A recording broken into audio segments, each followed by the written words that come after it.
Welcome, ladies and gentlemen, to another edition of the Speak On It podcast. I am your host, Big Mike, sitting here live just a few days away from the big game, the Super Bowl. And we are here to recap it, break it down, give you some picks, and talk about a crazy week in the NBA where people are just getting traded left and right. And we are here to talk about it.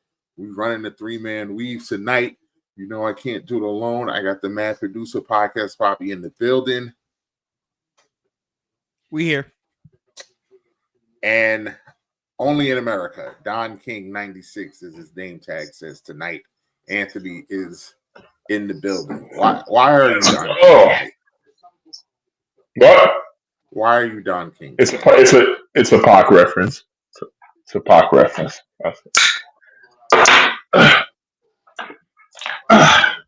Let's get it. We will leave it alone and just say that everyone is not like us. That's what we'll say. Let's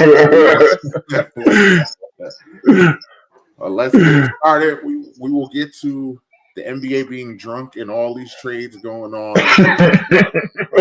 But first, I don't know if you guys know this, but there's a football game on Sunday. I don't know if you've heard. It's this little thing they do every year. I don't know. Please enlighten me. It's called Super something. I don't know.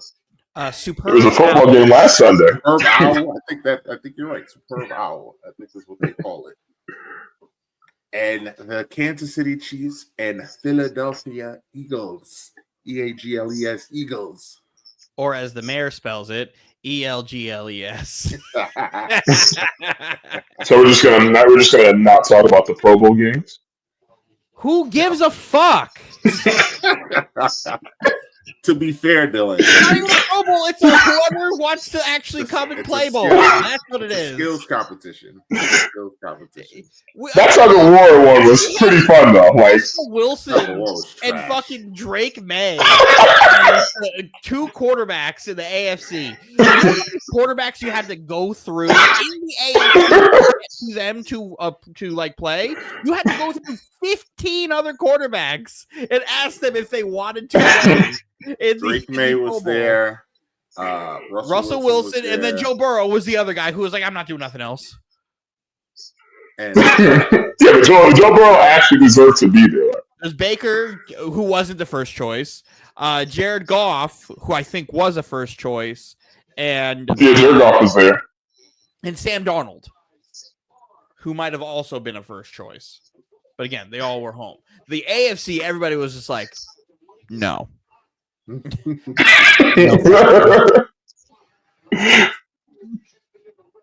punt competition was actually that had me on the edge of my seat. That was pretty good. That was pretty suspenseful. But yeah, some of the games were kind of fun. They do a terrible job marketing. Let people know when these things are on. They put it on like a Thursday. And then it was Thursday. Yeah, you're absolutely right. Absolutely right. And Sunday was crazy. Why is this not on like a Saturday afternoon? I had no clue it was going on. Like I knew it was happening. I'm just like I just had zero interest in it. But like I would have watched it if it was on a Saturday afternoon and I'm home and I could just put it on my other screen and like have it on. Right. Nah, but for real, how do we get people watching the Pro Bowl again? Again? When did they ever watch it? Nah, come on, Mike. There was definitely a time when people tuned into the Pro Bowl. Right? When Sean Taylor was killing kickers, that's when the last time people. Well, they got the Hall of Fame right now. Jared Allen just got elected to the Pro Football Hall of Fame. Well deserved. Well deserved. That's my guy. Good. Well deserved. I wonder if Eli gets in first ballot. I've been arguing Eli's not a first ballot Hall of Famer for a fucking decade. I agree. He's not a first ballot Hall of Famer.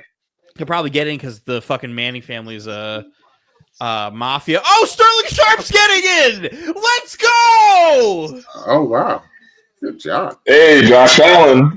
Sportsmanship award. Sharp's getting in. Who cares about sportsmanship? Sterling Sharp! Fuck yeah! That man has deserved to be in the Hall of Fame since he was first eligible. Oh, that's awesome. Shannon's probably losing it. Yeah. Oh, Shannon will sit there, even in Shannon's Hall of Fame speech. He's like, I'm not even the best football player in my family. Because Sterling was that dude. He always said his brother was the best one. Eric Allen. I mean, he's not. But. Listen, Sterling Shepard was a dog. Was he better than Shannon, though? He had a shorter career. We don't know what it would have been. But in the time that he played, if they did that like fucking small window, yeah. Yeah.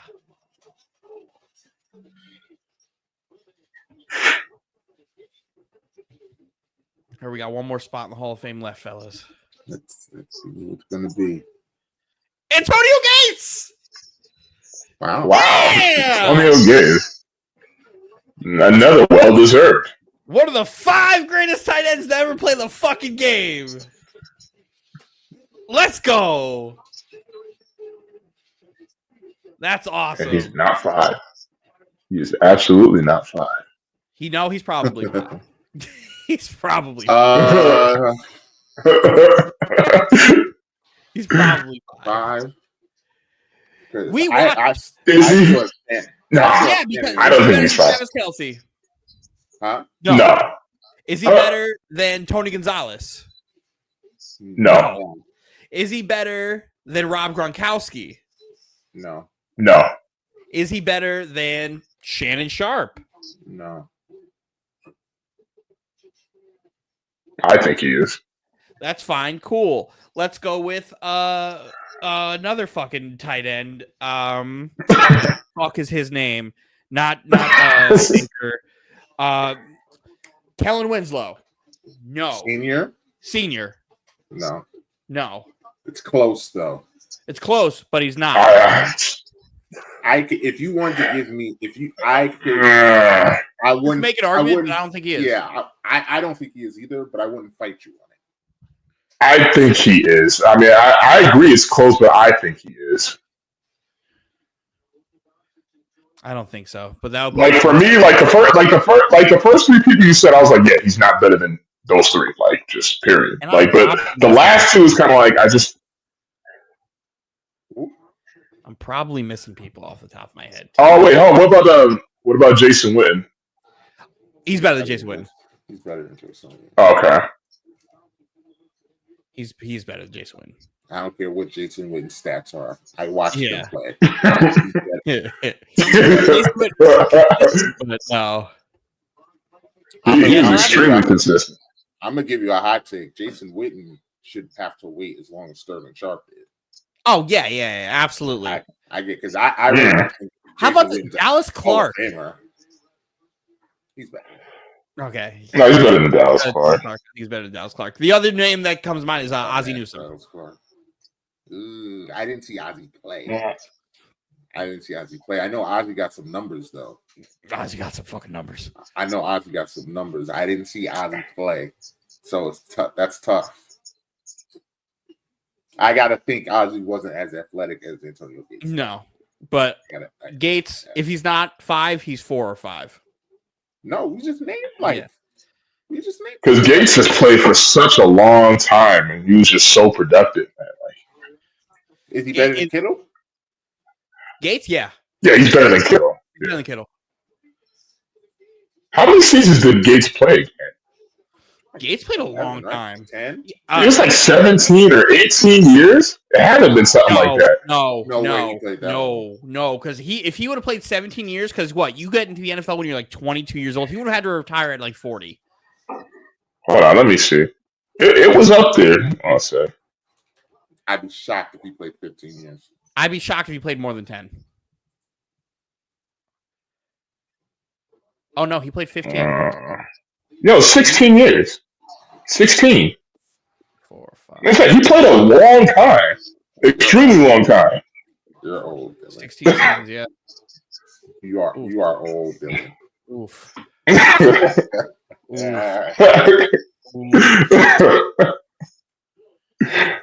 How long did Tony? That's what He also played an extremely long time. He played a long time. He was drafted in 97. Holy shit.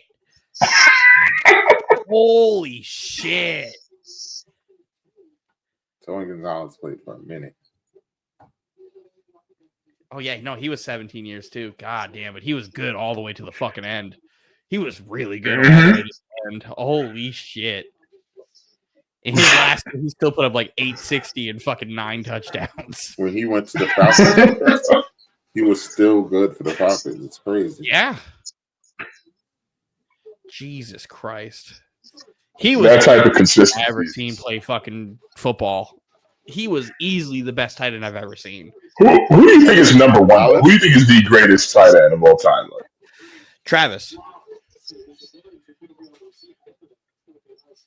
I say Gronkowski.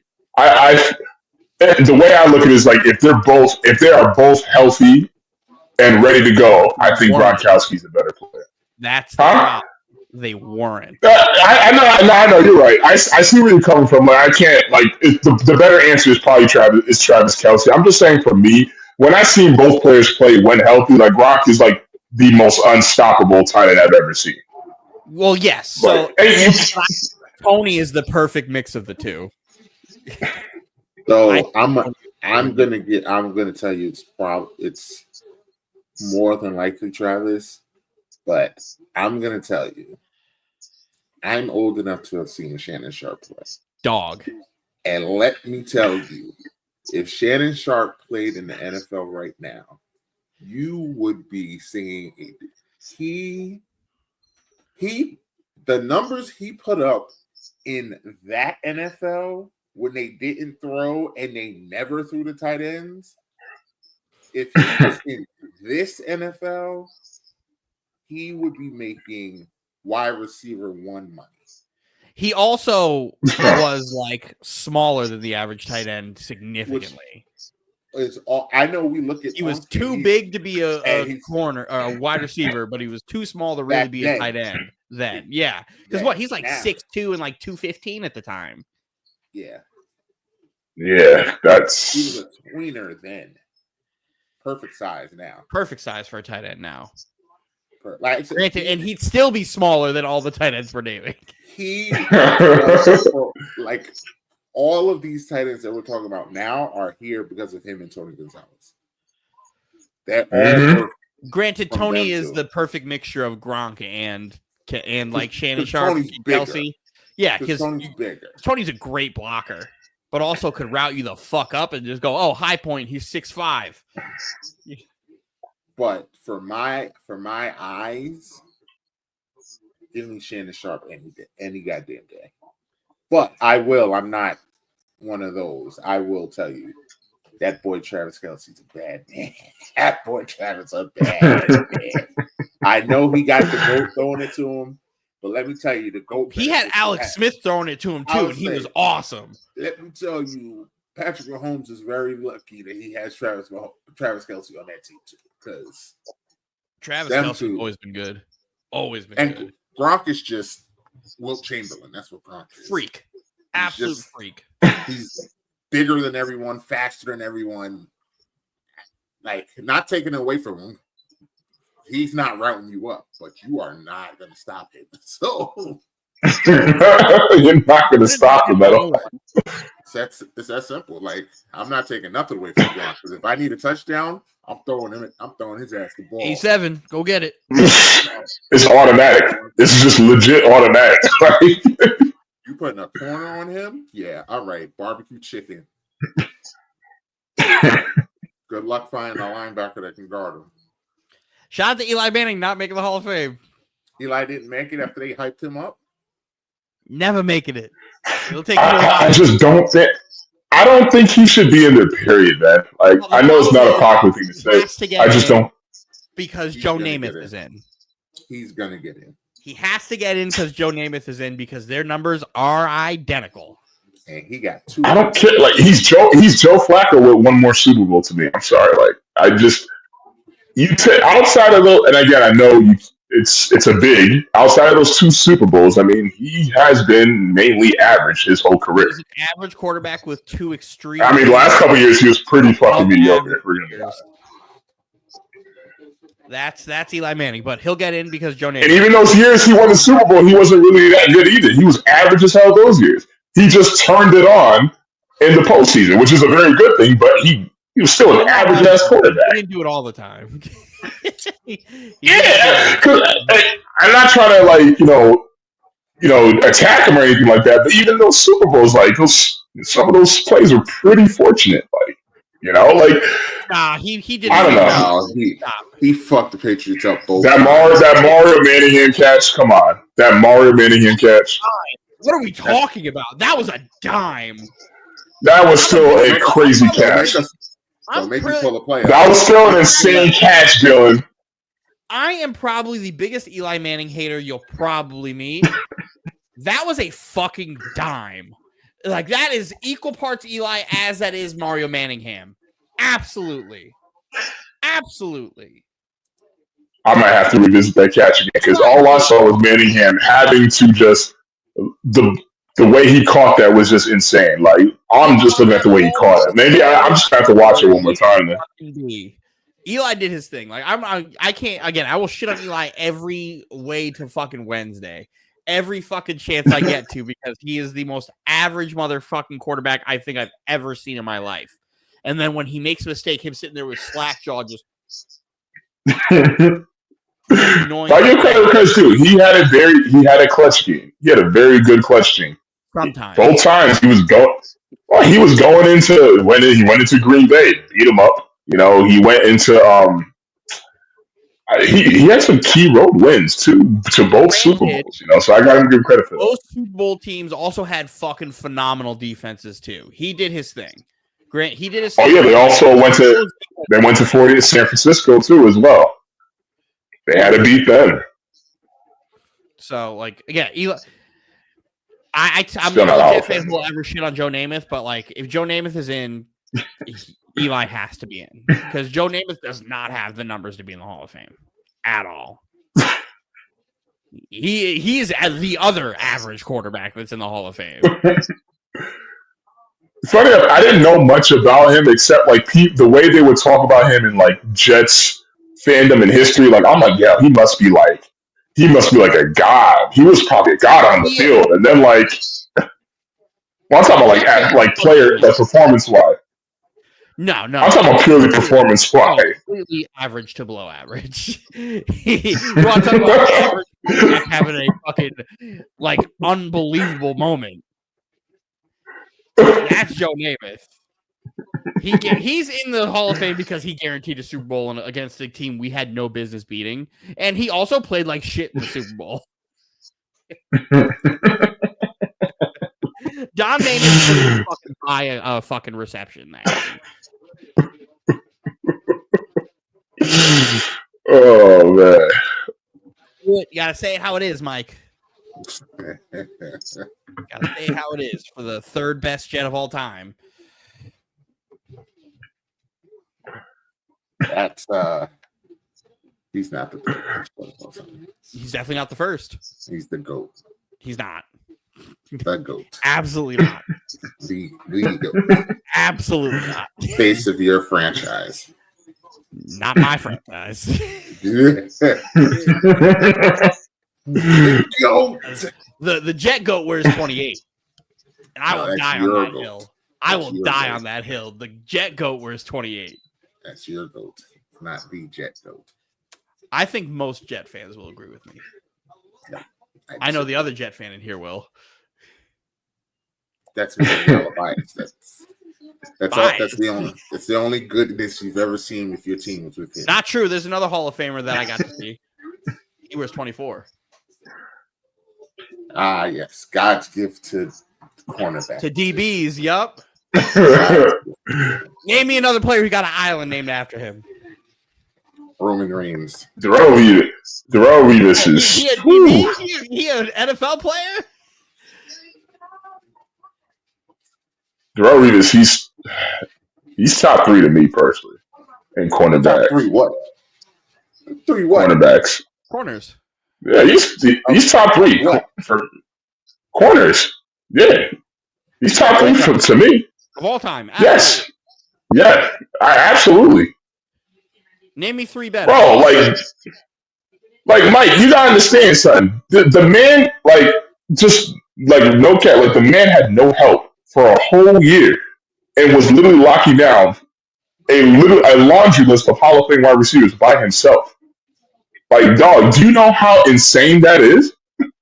Like, fandom and bias aside, that is insane, Mike. And it's not like you did it only 1 year. Like, but I'm saying, like, that 1 year in particular was just insane. Peak for peak, I don't think anybody besides Prime has a peak like Revis. He's not better than Prime. He's not better than Charles Woodson. He's not better than Champ Bailey. He is better than Champ Bailey. Champ Bailey's best year was him as a slot corner, where the NFL decided to like scrub all the numbers off the face of the universe. He doesn't have the peak that Revis has. I love Champ Bailey. I agree. He's not. I wouldn't take him over Charles Woodson. I'm definitely taking him over Champ Bailey, though. I'm not taking him over him either. Prime. Yeah, I'll probably take Prime over. So yeah, I'll probably put Revis at 3. There's no probably, Anthony. If you granted, him Prime over Prime was one of them PI merchants. Where if Prime did get beat, he would commit pass interference, so they wouldn't get the catch or the touchdown. That is something I forget about Prime. Was he is a PI merchant, but it was very beneficial to him. He would that PI up just so they don't do the fucking flag touchdown. He's better than Ronnie Lott. Ronnie Lott was a safety. I'll say if we're going from corners to DBs, there's a lot of other DBs that we could talk about, but Ronnie Lott was a safety. Rod Woodson? Yeah, he's better than Rod Woodson too. So there's a game on Sunday because let's move on because this is better than Night Train Lane. Do you know any wide receiver Night Train Lane covered? This is madness. This is madness going on. Better than Rod. But why is it madness though? Like, he's not better than either Woodson. Either Rod. I never said he was better than Charles. Gregory. You pick a Woodson, he's not Mike. No, but I know but no one said he's better than Charles Woodson though.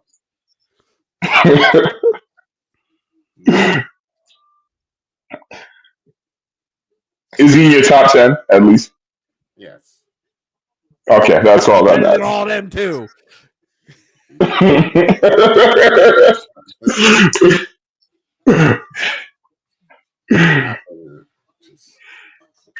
Crazy. What's the key to the game, Dylan? What's the keys to this game? If you're the Eagles, run the football. I've only been saying it for a month now. But me and you are always on the same length there. You have to run the football and play good defense. The Eagles play a very simple defense compared to what the Chiefs do, where they rely heavily on their just front four with not as many pressures and hope their backside holds up. I don't know how well that's going to work against Pat Mahomes because he is Pat Mahomes, but they're going to have to play 2016 to 2020 Tennessee Titans football, where you need to run the football and don't let Pat Mahomes get a chance.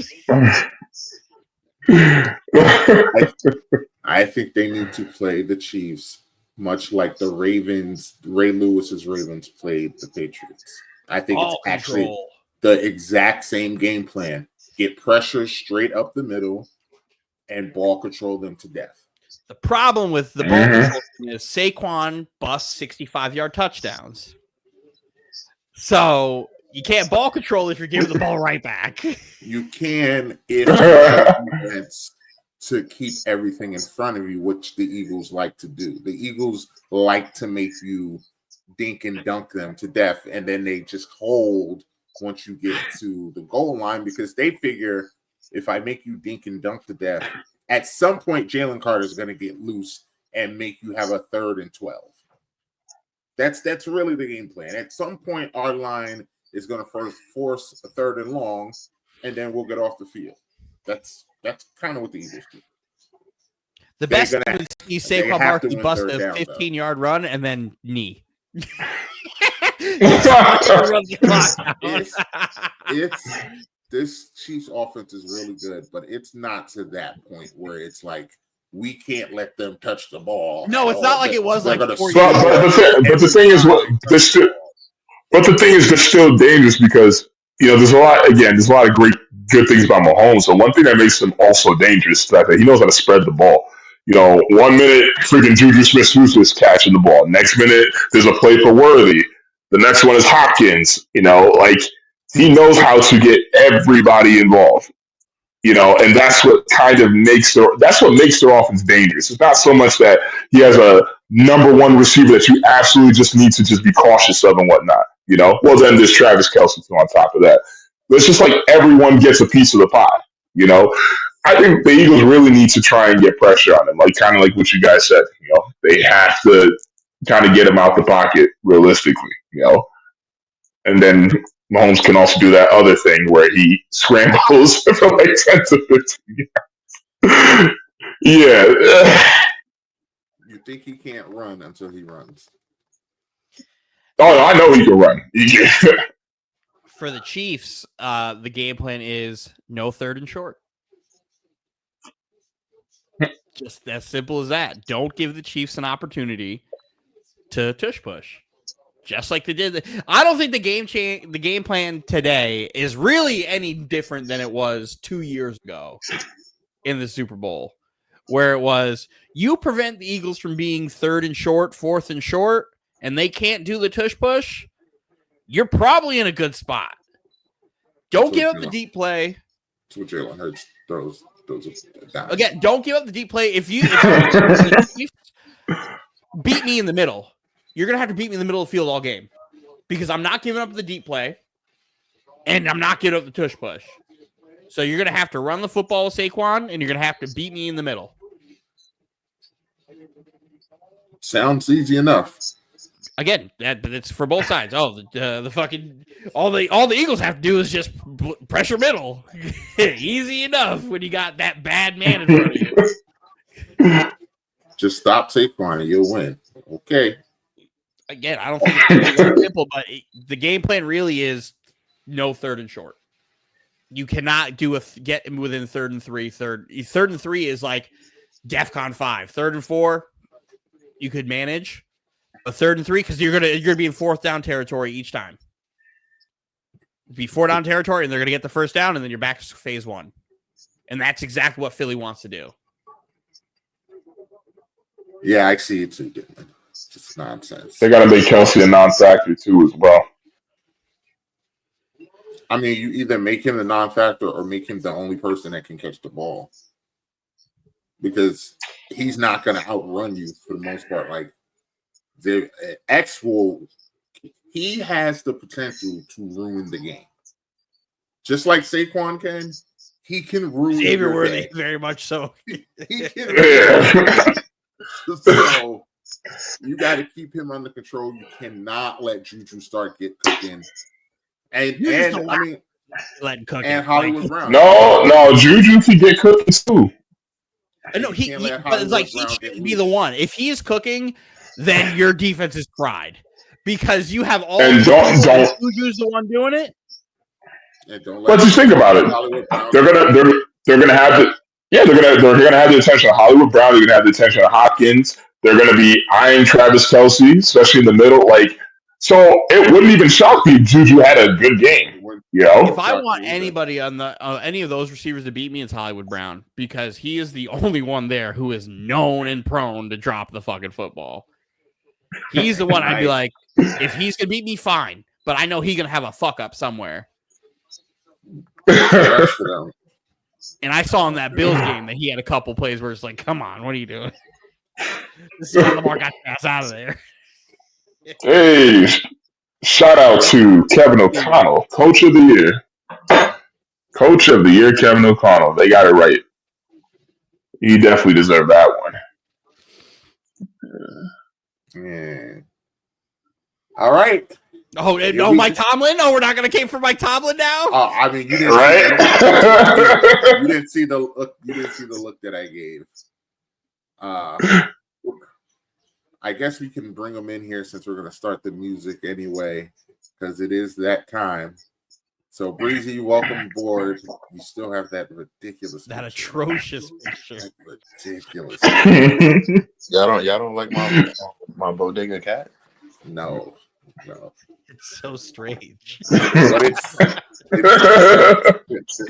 it's time. One more time, Dylan. Let's play the music.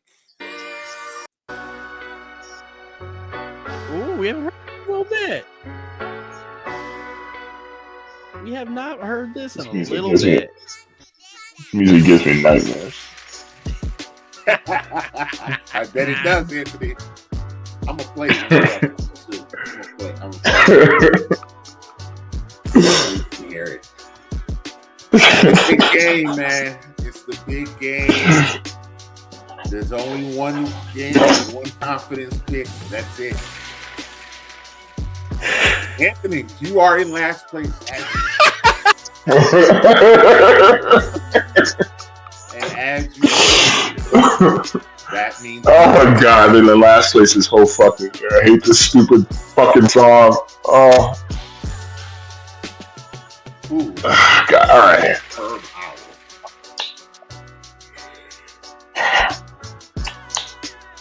This Sunday, either one of two things can happen. The Chiefs can win the Super Bowl for 3 years in a row, becoming the first team ever to do it. Or Jalen Hurts and Saquon Barkley can get their first Super Bowl trophies. I'm going to ride with the Birds on this one. Philly, they're going to get the redemption from years back. They're going to win it all.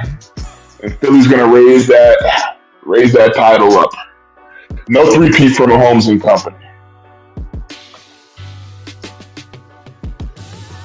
Okay. So I guess that means Anthony is jinxing the Eagles, ladies. I tried to warn Anthony earlier that he is a jinx and that he should probably be rooting for the Chiefs. But then I quickly was like, well, it won't work now because now you're aware of the situation. So. Now he knows. I will be rooting for the side of history. I will be rooting for the first team to three-peat. I will be rooting for the Kansas City Chiefs, Red Kingdom, Pat Mahomes, Big Red, all them boys to win the Super Bowl. Oh, Anthony, I'm sorry. I was not being fair. Anthony picked the Eagles, so let's go Birds. Go Birds. Go Birds. Anthony's rooting for the city of Philadelphia to just burn to the ground. Because that's what's going to happen. On top of the Chiefs' history, I'm rooting for safety. The whole city of Philadelphia safety. Grease the poles. Don't let them climb up there and kill themselves. It's a wild thing. However, I forgot that happened. Jesus Christ. Of people eating horse shit off the floor is wildly entertaining. So maybe we'll get that again if that happens. Who knows? I'm just gonna pretend that didn't actually happen. It did. It was great. Hey, where's that FSU fan? The red solo cup for the dog shit. They still haven't won. They haven't won since. I don't think they'll never win again because of that, and the team will be cursed forever. What the hell's wrong with people? That's just disgusting. Figure it out, Roz. He promised it. They lost, and he disappeared. I have stayed true all year. Give Saquon the ball, and good things happen. The Eagles have not lost a game that Jalen Hurts started and finished since week 5. They have been the best team in football all year. Yeah, look it up. They're better than the Chiefs? Who? The only reason they have a second loss is because they said we don't want Cincinnati in the playoffs. Everybody sit. They're not afraid of Cincinnati. They absolutely are. They didn't even try to hide that shit. It's either the team of destiny, which they feel like they are. The Chiefs are the Chiefs. They're the greatest. They're the Chiefs. They have the greatest coach of all time. They have arguably the greatest quarterback of all time. They have arguably the greatest tight end of all time. But it just feels like it's Saquon's year, man. And nothing. It's his birthday. Exactly, Anthony. It will be his birthday on Super Bowl Sunday. He will more than likely break the record for most rushing yards in totality in a season. Unless. Oh yeah, that's right. Terrell Davis has the record, right? Yes. And he did it on more carries. And I'm just gonna go down with the ship. I'm gonna go down with the ship. I know we're supposed to pick the Chiefs until someone beats the Chiefs, which is great because the Chiefs probably will win this game by hook or crook. But for me, even though Anthony picked them and just ruined my mood, I am going to begrudgingly pick the Philadelphia Eagles. Gilly will be dancing. We may get another drunk Kevin Hart sighting. With the little person dressed as an eagle. With the random white man with the broom. With the broom, his neighbor. Dylan, James, when James gets in here, he will tell you, I have routinely, since the playoffs started, sent him Gilly dancing before the game and the Gilly dancing after the game. Every week. It's so obnoxiously funny. It's hilarious. It does my heart good. His neighbors come with the their whistle. broom. And the story with him is so great. He had never been to a football game before this season. And now, thanks to Gil and the Eagles, he went to a game this year. He went to the NFC Championship game, and the Eagles surprised him with Super Bowl tickets. That man is a veteran, and he's just. I'm happy for him that he gets to enjoy this at this part of his life, just randomly because he just wanted to have some fun. So Eagles, EAGLES, Eagles. Let's hope we see a drunk Kevin Hart again, because that was pure comedy. The NFL is rigged. Josh Allen won MVP. No way. Yep. Did he win it? Did he win? Hold on, let me see. Hold up. Rigged. Hold on. Let me see. Rigged. Let me confirm Rigged. this. Recount. Confirm. I'm watching it live. Let's fucking go. Rigged. Wow. Let's fucking go. Dylan, Fucking go. Wait, Mike, what was my prediction again? we gotta do it. I don't have a Got wheel it. ready. We gotta here on this February the 6th of 2025. Right fucking there, guys. That's the MVP. That's the fucking MVP right there. I've been saying it all fucking year. And he's home watching the Super Bowl, so fuck him. Lamar's watching. Lamar's watching. Lamar, I'm actually mad for Lamar Jackson not winning that award. I'm actually mad for Lamar Jackson not winning that award. That's easily the best year Lamar's ever had. And he doesn't win the MVP. Like, that's crazy. Yeah, That's fucking crazy. That's a tough one. Saquon, once they benched him that last week, he was never going to win. The Saquon. Well, he wasn't going to win even if they played that. No, Saquon. if he would have broken Eric Dickerson's record, he would have won. I don't know if he would have won, Dylan. I would have. There's certain things you can't let go, and that's one of those. My best guess for why they gave it to Allen is yes, Lamar had the better stats, but I think they also looked at like, okay, how far did that person take their team to as well? Like, I think that's what pushed Allen over Jackson, in my opinion. They both got to the playoffs. They both won their No, I'm talking division. about no, but what I'm saying is Allen had a better record. Allen had a better record. That's basically what I'm going off of, pretty much. Whatever. Anthony got his preseason prediction correct, so he got one. He got one. Josh Allen, baby. He got one. Shout out to Josh Allen. Fuck Josh Allen. Wait, was Lamar Jackson even there tonight?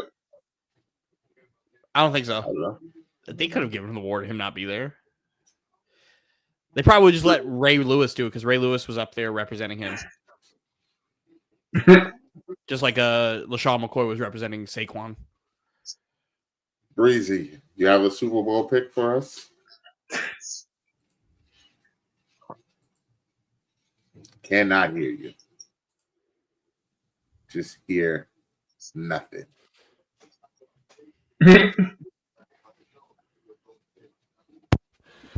Congratulations, Anthony. Wow. No, he definitely deserved it. You should be celebrating a lot more than you are right now because Dylan always thinks you should be wrong. So you should be jumping. It's not that I think he's always wrong. It's he's always save it. You think you should be wrong. It's because he has a track record of being wrong. Remember last year we were sitting in this exact same spot because Anthony bet on fucking Brock Purdy. Listen to the backhanded compliment. Look. I'm responding to you. I said good shit. It's like, but for me to be like, oh, Anthony's going to be wrong. Yeah, because he has been wrong all the time. Man is just filled with hate in his heart, man. Just ignore him. And you're filled with mostly wrong predictions. I'm sorry Lamar didn't win MVP, Dylan. Maybe next year. Sorry. I'm sorry Brock Purdy didn't win MVP last year. See? This is hate. Just hate. I have better luck rooting against Anthony, just number one. So I'll continue to fade Anthony.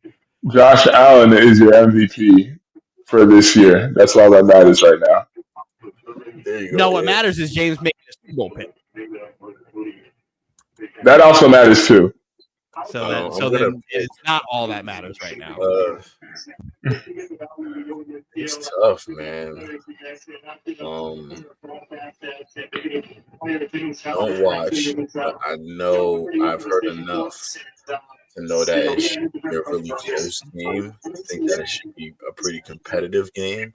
I hear a lot about the Eagles' O-line and D-line, but it's tough to go against Jordan, man. Patrick Mahomes like Jordan right now. Who's TV?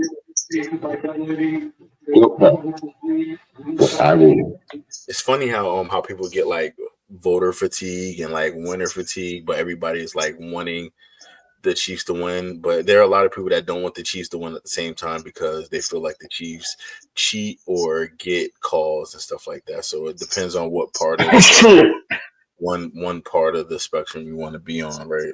Yeah, that's Anthony. It's tough. Mike, can we not interrupt James while he's talking? You are the one interrupting him. Mike, I'm gonna need you to. Matter of fact, I got access to that, right? I might drop it myself. Let me see. I'm gonna give y'all a little bit of a little bit of a preview of something that I haven't said. Where's all your drops at, Mike? If you're looking for audio, it's gonna just look on the side where it says media. Yeah, I know, but I'm sorry, I'm holding up the wait, hold up. Yeah, nah, it's not what I'm looking for is not there. It's not yes, it is. I did it there. I watched that Eagles and Bills game. Yep, I watched the whole game. And y'all know I don't watch football. Mm-hmm. Y'all know me. I'm fuck foosball to the core, and I watched the whole game. That Bills Chiefs game was a good one, and there was some tough calls, but I feel like the Bills lost that game. They lost that game. That was a close non-first down, and it was close because I feel like his upper body crossed, but his lower body didn't. So that was a tough call. The interception was also a catch, though. But yeah, it was tough. That was a good game, though. That was a tough call. I think it was just fair. running away. But back to the situation at hand. I'm gonna go with Eagles. We're gonna go fly birds fly. I'm gonna go with Eagles. I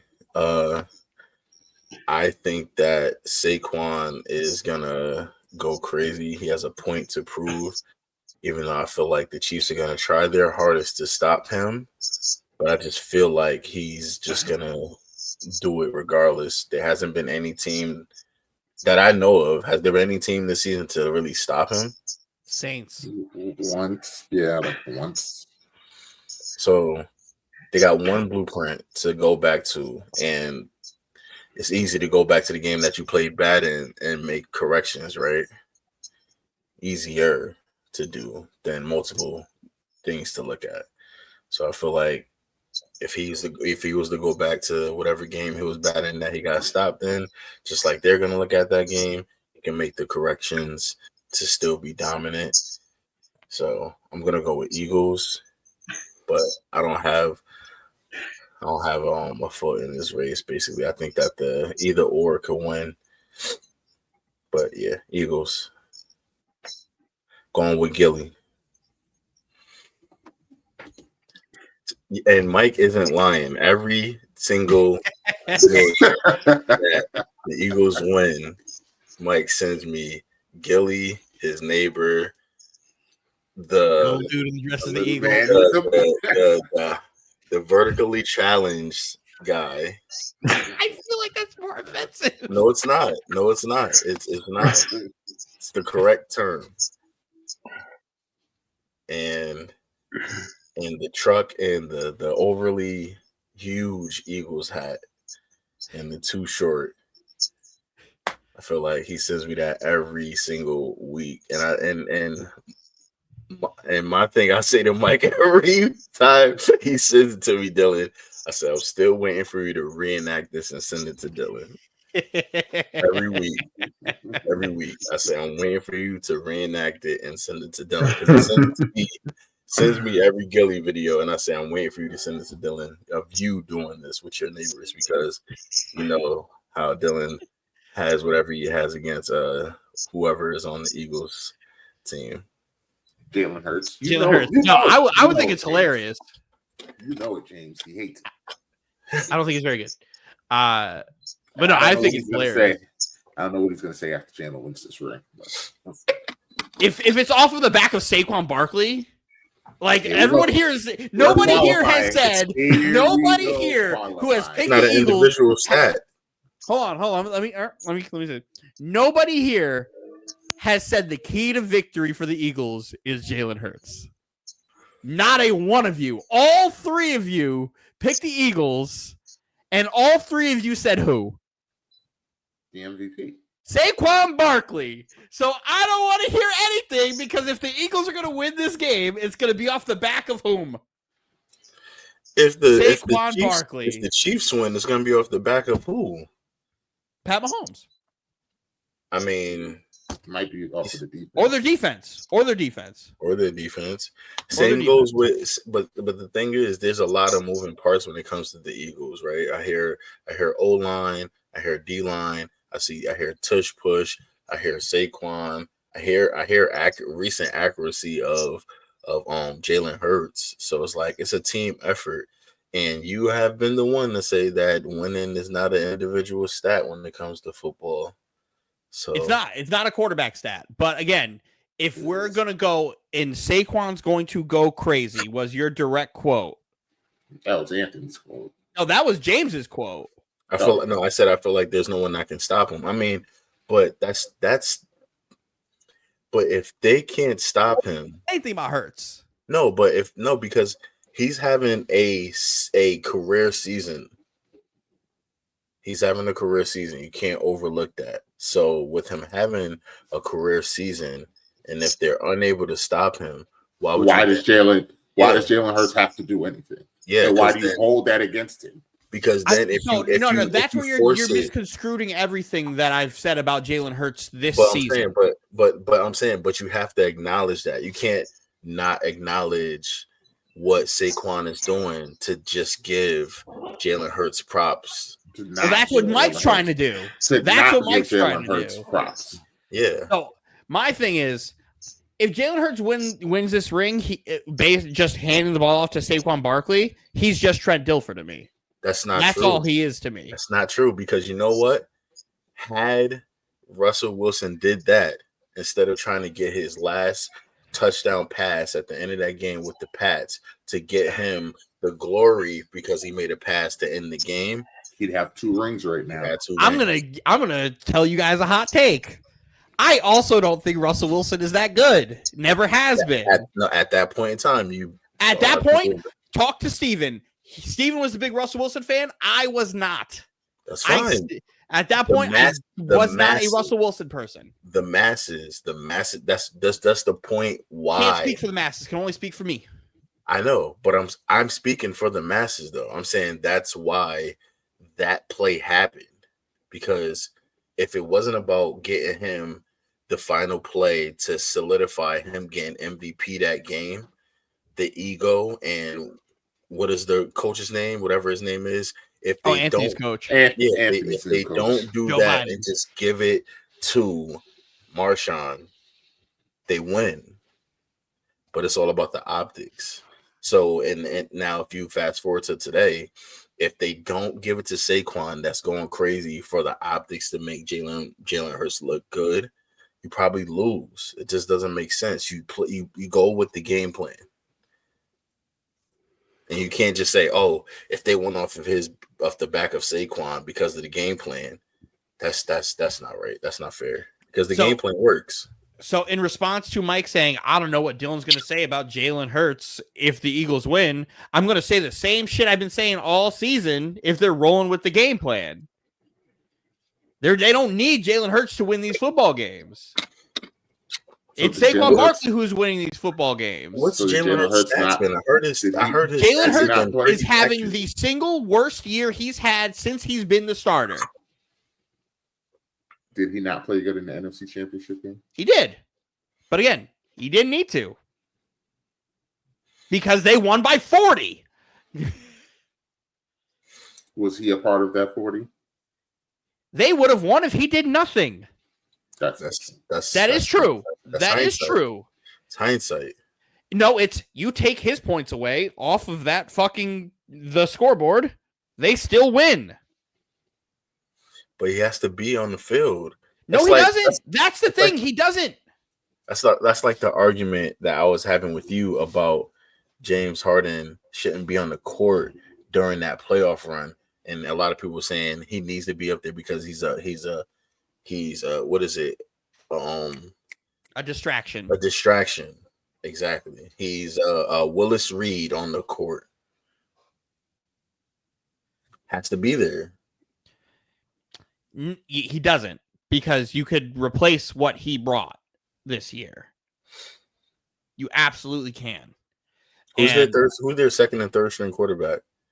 You think Kenny Pickett and then some loser, but Kenny Pickett is not a good quarterback. So anybody can't do it. I didn't say anybody. Those words never came out of my mouth. I said you can replace what he brought. Yeah, so if you replace what he brought with anybody, because I'm not saying anybody. But if you take his points off completely, that means you can insert X Insert why. If you put somebody else in that game against Washington and you just leave them at 0 and they don't do anything, they still win that game. I'm asking you, Andy Pickett. Kenny Pickett, yes. You put Kenny Pickett in that game. I don't know that name. You put Kenny Pickett in that game, and he just does nothing. Doesn't throw a pass. Doesn't do anything. And it's just not. They still win. So let me ask you though. I think you're saying he does nothing, but doesn't like IQ come into play at all? In this scenario where I'm saying you take Jalen Hurts off the board and the points that he provided that game, they still win. So I'm asking you though, does not IQ come? Because if you, I understand you just take away the points and you just leave it at that, right? But it more goes into that, right? Because they have to have the IQ to still make. I think if Kenny Pickett played that game completely, they still win. Because I saw the time that Jalen Hurts had in the pocket, and he either was handing the ball to Saquon Barkley or he had enough time to throw the ball to an open receiver. There was nothing that Washington could have done. Nothing Washington could have done. On top of Washington having how many turnovers, Mike? How many turnovers did Washington have?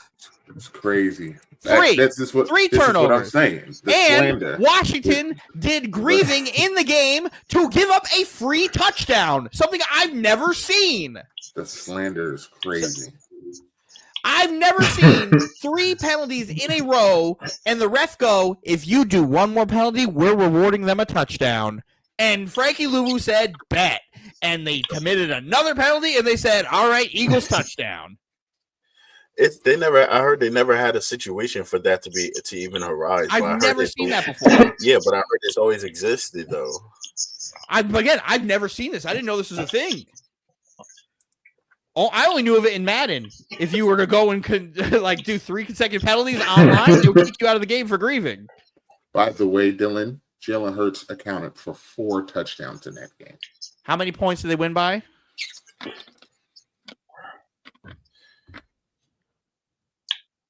32. And did they give him the touchdown that was the free one? Oh, give him. They gave him. They give him the free touchdown.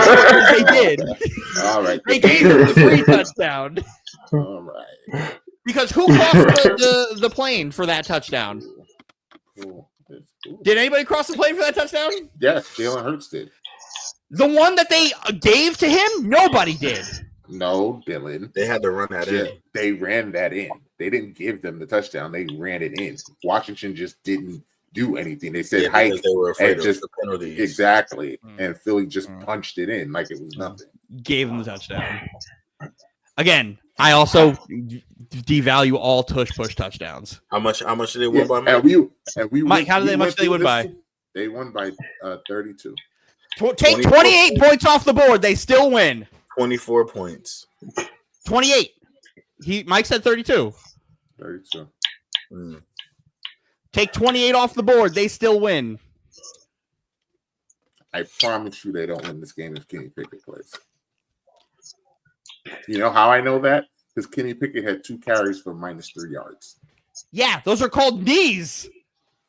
-3 yards. Those are called QB, like that's victory formation. He's a negative player. You lose yards when you do He's a negative player. Mike's over there using stats. Okay, Mike. In the game that they won by 4.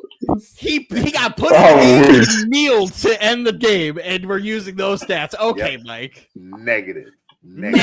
Okay. He went out there in victory formation and was negative yards. How could they ever put a guy out there so unproductive? Shut up, Mike. Shut the fuck up. That's the worst shit I've ever heard. Again, to the point that me and Anthony had this. If it was so easy, if the tush push was so easy, everybody could do it. And guess what? Everybody can't do it. I don't know why they don't do it. Because everyone can't do it. That's what. It's something. We saw the Bills struggle to do it. The Bills don't do it though. Yeah. That's the difference. The Bills don't do it. He couldn't do it. They don't do it. They don't do a tush push. They do a QB sneak. No, they do. Because they go. They instead of going straight ahead the way Hurts does to have them push, Josh Allen gets the snap, goes over the left guard, and falls forward. That's not a tush push. Exactly, because he can't do homeboy on the Chiefs jumped over and stopped him. Like that is a much harder, easier play to stop than what the Eagles do. I just don't understand how other teams don't just watch it and do the exact same shit. They try to. They can't. Mike, it is so. No, but they don't do it the same way. They don't do it the same way. I don't understand it. The Giants line up for a tush push. They line up for a tush push with Daniel Jones, and instead of having 3 people behind Jalen Hurts to push, they would put 1 person behind Daniel Jones and say, go. That's not the same way. Because they can't do it. Why can't they, Mike? Why can't they? Why can't they? Cannot do. Why can't they? Does. They are not able to put the personnel in the same place? For one, none of those teams have the quarterback that can squat 600 pounds like Jalen Hurts can. Great. You didn't answer my question. Number 1. Number 2, they are not good enough to do it. You are not answering my question, though. You can't line up the personnel in the same place that the Eagles do? It will not work because they are. Why won't it work? Because they are not. You are just saying that it won't work. So you want to know how I know it will work? How do you know it will work? Because I watched the original iteration of the tush push, and I watched Jacoby Brissett be the quarterback that does it. Anybody can do it. Mm-hmm. But why don't they do it though? Like, so why don't I wish I had an answer for you. They don't do it. They can't do it because you do have to account, like, if it's easy, everybody would do it. You have to take that saying into account. I get what you're. Anybody else? They don't do the same formation. They all try to do a different tush push, and it's not the same thing. And I don't know why they just don't, like. There has to be a reason for it. I mean, I don't know, but like the perfect person to do that, right? The perfect person to do that, and they don't do it.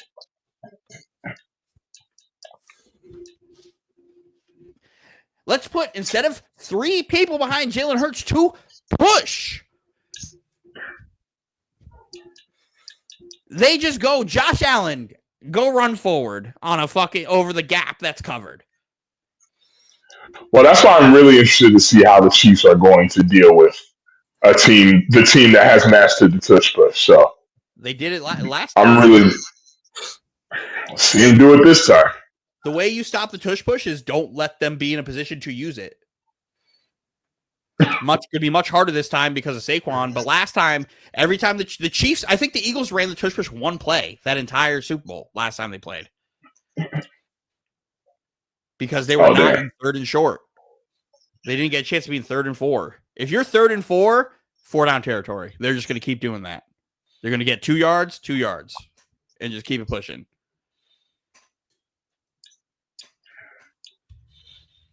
You're shaking your head like I'm wrong. Because you're ridiculous. Your hate knows no ends. I'm wrong with if they get 3rd and 4, they're not going to tush push twice. I don't think they'll do it on 3rd and 4, but if they're 3rd and short, 3rd and 2, they'll probably do it twice. I think 3rd and 4, I don't think they're going to do it twice because they're guaranteed 2 yards each time, at least 2. Sometimes they'll get the full fucking 4. I can see them go, if they're 3rd and short, I can see them going for fucking 4th down every single time. Old Dan Campbell. Move on. Again, if it was so simple, why are all these people that are paid to do this not doing it? It's because they can't do it. That's why. Run the same formation. It's not fucking rocket science. Yet they won't. Why is the running back behind Daniel Jones 5 yards behind him as opposed to on his hip like they are with Jalen Hurts? Not because Daniel Jones can't squat 500 pounds. It has nothing to do with 3 people being behind him to push. Can't do it. That's why. And tush push is an illegal play. The center's always over the fucking ball. False offsides. So what do you think they should do with the tush push? Should they keep it going or should they? Leave it in until somebody stops it. The only person I've seen stop it is fucking Vita Vey. Single-handedly stop that by himself. One arm pulled and fucking hurts up by his fucking throat. No, you leave it in. Until the refs start calling the offsides on it, leave it in. However, Anthony, if the refs automatically start calling fucking false starts on the Super Bowl when they line up for the tush push, I'm with you. That shit's rigged. That shit's rigged. Because out of nowhere, you're gonna start calling that. That shit's crazy. 4 years. Now you're gonna start calling that shit. Come on. We'll be back next week to recap the Superb Owl. Should be a good game. I don't suspect that either one of these teams will win by more than a touchdown. So we will have drama. If there's a blowout in this game, I would say it'd be the Eagles blowing them out because the Eagles can run away from you fast. I totally agree with that. If there's going to be a blowout, it's going to be on Philly's side. I don't think the Chiefs will blow them out because the Chiefs are just not built like that anymore. If this was 3 years ago, yeah. And like I said, I'm saying that the Eagles are more likely to blow them out, but I mean, I don't think the Eagles are going to blow. Like I said, I fully expect this game to be drama-filled in the fourth quarter because that's how it goes whenever Pat Mahomes plays. So get your popcorn ready because it's going to be fun. Or your wings. Speaking of getting your popcorn ready, the NBA is drunk. Trades are going down left and right. The biggest, most shocking trade Saturday night. I was actually with Anthony when this happened. With Anthony and Breezy at the bar, and we were all just stunned. Mind you, actually, we were in the car, and I was like, up to the bar. And Mike was like, "What?" I was like, "Yo, no." And I'm like searching, and I'm like, "Yo, they just traded Luka Doncic for AD." He's like, "Get the fuck out of here!" I'm like, "They Luka for AD." Nobody believed it. Real. I didn't believe it, and nobody on Twitter believed it either. And it was like, no shot. Shams was like, "I didn't get hacked. This is real."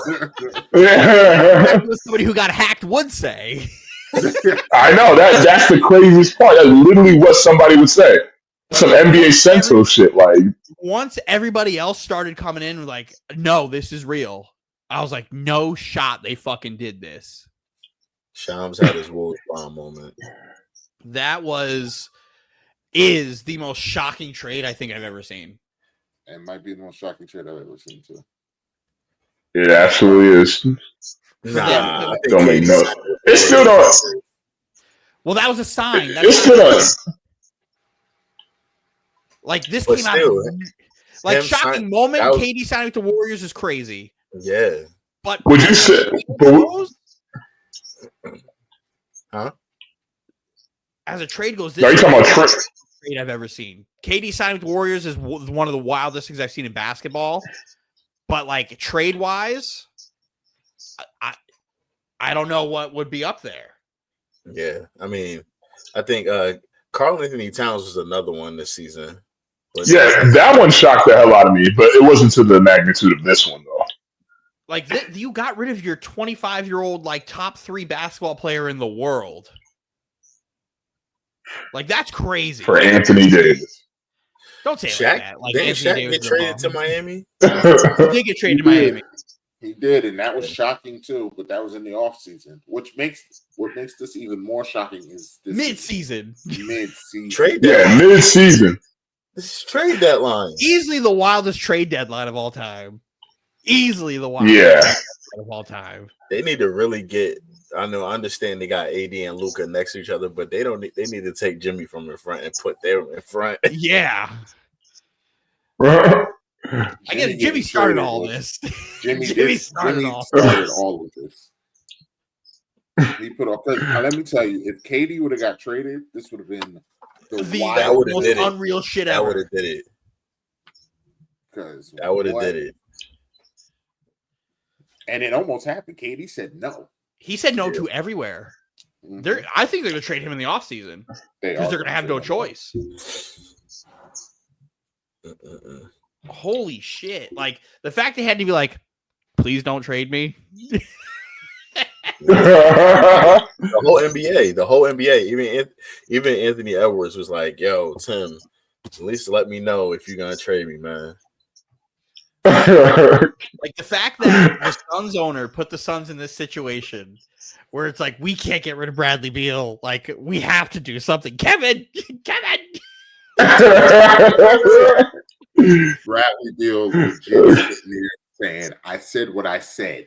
He's holding the Suns hostage. I'm not going. And sitting there like Birdman. I'm not going. No. But he's like, I want to play somewhere warm. Yeah, I did read that report. It said he wanted to play, but none of the one of the teams wanted him. Like, that's the thing. And none of them wanted it. And I'm not leaving. Yeah. I'm not doing it. His contract has stifled. Nobody's talking about how they keep on putting Zach LaVine and DeMar DeRozan on the same team. Well, I saw them meet up in the photo shoot for Zach LaVine, and he's like, "You're away from me for 3 months." Phoenix's owner is just god awful, but I'm telling you, Sacramento's owner is like, listen, guys, I can be awful too. And Mark Cuban is rolling in his grave.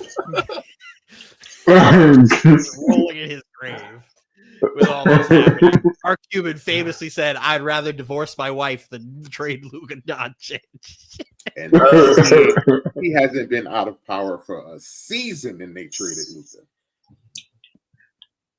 I mean, Toronto wasn't that good either. I like what what Toronto's doing. I mean, they signed BI, but then they traded Davion Mitchell. Like, why? They have to re-sign BI though. But why trade Davion Mitchell? You have your defensive guard who's on the up. Why trade him? That made no sense. I liked everything else because I think Scotty Barnes, BI, and RJ when he gets back from the concussion. That's a good three. That's a nice. And Davion Mitchell, because now who's the point?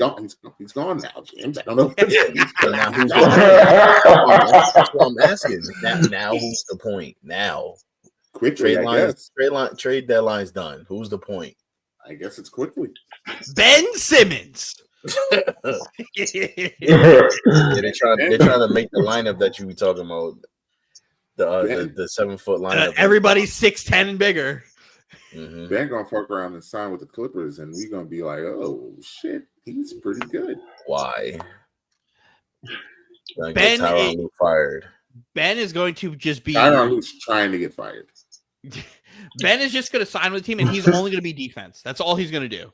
He's going to sign with the Cavs, and he's like, "Oh, hey, we're playing the Knicks. Go chase Jalen Brunson all game." But that's worse on his back. Listen, I don't know with Ben. They're not letting him do nothing.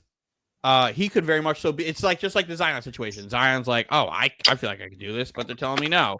Ben, they're not letting Ben do nothing. So I don't know if he's actually fine or whatnot. He's had some like decent games over the last like 2 weeks, but I don't know what's up. I feel like if he goes to a team that's ready to compete in the playoffs, they may be like, "Hey, we're gonna let go of some of that leash until we get to the playoffs, so we can have you play that role like you did against Trae Young a few years ago, where you're just following him, terrorizing him up and down the court." But so offensive liability though, if they're gonna do that, complete offensive liability. Because even the worst offensive players, I mean, they find a way, and they're all defense. You know, like the old specialty guys. I mean, I feel like the last person that was a specialty guy was probably Marcus Smart, that turned into at least have a 3. I say Marcus Smart got a jump shot though. No, yeah, he developed that. He went from like scorched earth burner who couldn't shoot at all but still shot to, "Hey, you actually have to guard me out here." Yeah, but that's what I'm saying. Even like Patrick Beverly, he was only defense when he got to the NBA. Nobody talks about his college tenure of how he was offensively, but when he got to the NBA, he was only defense. And towards the end of his career in the NBA, he developed the outside shot if you left him, and or would make something out of nothing every now and then. So like if Ben isn't gonna do anything, he's absolutely just a offensive liability, and it's gonna show in the moments where it's close and in the playoffs when the game slows down, all those things. And he can't shoot free throws still. His only like offensive like gift he could give to a team is transition. That's the only thing he could give to them, is being able to run a team and just generate 3-point shots in transition. That's all he's going to be able to be good for. But you're going to have to put him in spurts because you get into the fourth quarter and they're going to just start going, hit the line, Ben. So I hated every F grade that the Mavs got for trading for Anthony Davis. Every F grade. Yeah, that was wild. Davis is some fucking loser. That is absolutely wild. The way people were talking about Anthony Davis, like he's some bum, is wild. Because I think Dallas is the second best team in the West now. I just think it's a very short-sighted trade. It's for today. It's for you have maybe 2 years of this. They have to win right now.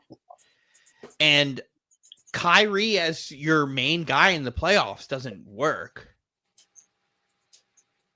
I'm not allowed to talk about him. No, fine, I'll be the guy that talks about it because I had him on my team when it happened. I was talking about it all last year in the NBA Finals. I'm like, Kyrie is not your guy in these moments. Luka was the guy. They won Game 3 on Luka's back in that NBA Finals. Screaming in the finals, Kyrie has to be Kyrie for them to win, and he wasn't. My problems with this trade is who's your point guard? Kyrie. Who's your he's not a facilitator. Like, I'm not saying he's terrible at it, but like that's not his thing. He is so much better off ball. What are you going to play? A lineup of Spencer Dinwiddie, Kyrie Irving, Klay Thompson, Anthony Davis, and Gafford? The only thing with Dallas is they have size now. They are going to be a problem. AD in this role is perfect. They're going to be a problem defensively. Mm-hmm. Perfect. Do you start Gafford or Lively? Split the minutes. I don't think it matters. And when Lively comes back, him and AD is he's out. He's out. I didn't know he was out. Yeah. When Lively comes back, him and AD is a terror down there. That's a terror. Yes, it is. That's going to be rough. Wear and tear off of AD not having to bump bodies with the other centers. So it's like, okay. Let Lively do everything. Yeah. Yeah, I think that Twin Tower situation works way better than the Cat Gobert situation. Because Lively is more athletic and active. Mm-hmm. And AD can just play defense and pick and pop you to death. He gets to be probably the best help defender in basketball. Did you guys see the post? I understand. I sent that post to shed some light on why. I wouldn't say shed light because I feel like Ross is just being a crybaby. but I just wanted to shed some light on the Mark Williams situation. That's why I sent the post about the last game that AD had. He had 43, and it was against Mark Williams. For all the ones that were saying, "Oh, this is perfect." I mean, it is perfect for the situation of what they need him to do, but he could be a liability at times. Yes, and he's also not healthy a lot of the time. He's also another one of them. Man, all the potential in the world, but he can never really be in the gym. He's also 23, but he's always hurt. Like, we can't say always hurt when he's been in the league 2 years, and he's been hurt both years. Yeah, I mean, so it's like his always is what we know, right? Ability is availability. Best ability is availability. I still think that's a phenomenal. Yeah, always being hurt at 23 is not a good thing. I still think it's a phenomenal fucking trade. phenomenal trade because he is exactly what Luka and LeBron would want in a center. Oh yeah, definitely. He is perfect, and he can shoot. Yeah. Not great, but he can. It's not like he's fucking Jackson Hayes. Who's the four? Will this be Bron's chance to play four? Yes, I think so. Because you're gonna have their lineup's probably gonna be Luka, Reeves, Hachimura, LeBron, and Williams. Seeing Bron trying to guard Cat. Bron ain't got that in him no more.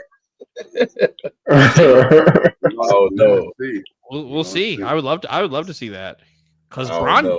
Bron did some decent job on Jokic at center. So I'm like, okay, I would love to see that. Jokic got like fucking size on him. But that's late in the game when it's slow down and it's IQ of an OG player and everything. This ain't 34 minutes of Bron playing forward. I also don't think LeBron would be the one really playing defense on the four if they're the main guy. They're gonna swap. That's what I'm saying. Like you're gonna have to swap. But then when you swap, who do you swap if the lineup is Mark Williams, Luka, Reeves, Bron, and Rui? Rui. You're gonna put Rui? Okay. We've seen how that happened. He plays okay for a short period of time. Or you sit Rui in those lineups and you play your Vanderbilt and your Dorian Finney-Smiths. Yeah, I forgot Vanderbilt was back. He's been gone for so long. Vando and Dorian Finney-Smith can do that, and they're shooters. Yeah, I forgot. I just don't think the Lakers have enough offense to really make noise. I think one. This is LeBron's swan song with the Lakers now. I think this move here was like, hey, we're moving on. We didn't tell anybody about this because we're just going to take this back. Luka's our guy. After this year, go do what you want to do. We figured out what we were going to do. You go figure out what you're going to do. I think in this year, if Bron comes back, they finally can believe in somebody to be the one to take over for LeBron so he can start to be Robin at 40 years he didn't old. Sign his extension, did he? Nope. I think Bron has a 1-1. Talking about Luka. Oh no, Luka's got one more year left. So Luka will be here next year. I don't know if Luka's going to resign. I'd be highly surprised if he didn't. So if he didn't, then that doesn't necessarily make that a true thing. Then if he doesn't resign, they don't have a predecessor. I think this is their to make it so that like they have him here. Let's try to keep him here type of situation. But there's nothing keeping him here. The only thing that would have kept him in Dallas would have been the Supermax, and then he could have did what everybody else does and just request a trade. Now that money is off the table and he can get the same amount no matter where he fucking goes. Yeah. Hands up. I have no idea what's gonna fucking happen. He don't got no trust in no organization ever.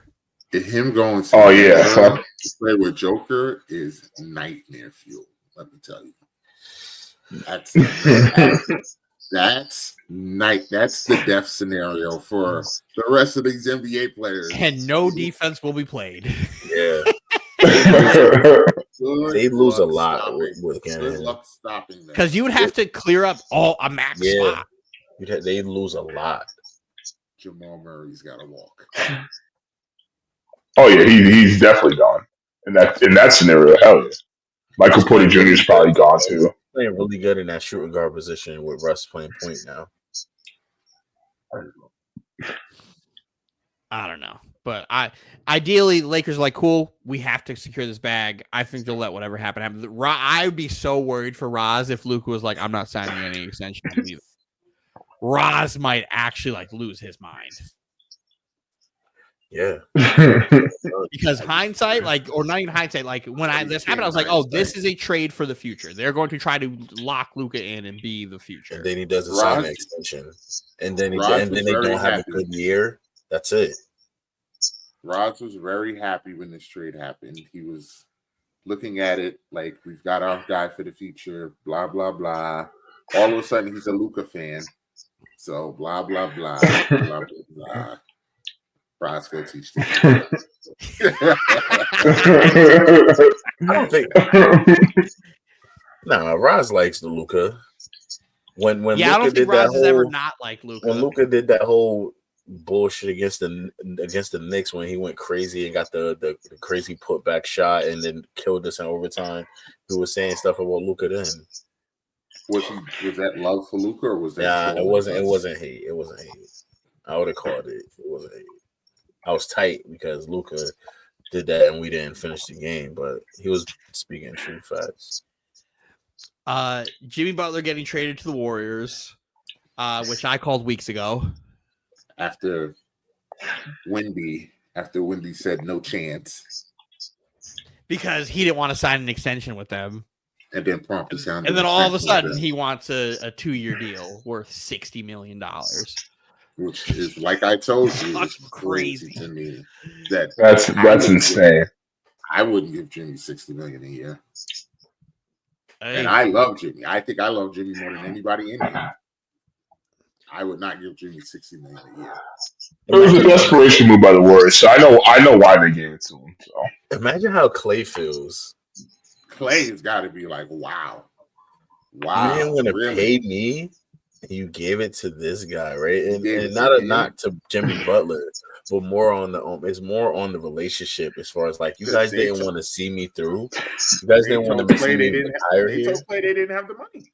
They told Clay. Well, how much did Clay want again? Didn't Clay want a max contract when he was bricking it left and right like every game? It wasn't going to be a max contract. They said we can't maybe pay 15 to 20. No, that he would have gotten, and they were like, "Yeah, no, 30 or 40." But Clay wanted extra years. That was what they didn't want to give him the years. So I think like 2 years for Jimmy because he was playing bad. I think 2 years for Jimmy is exactly where it needs to be.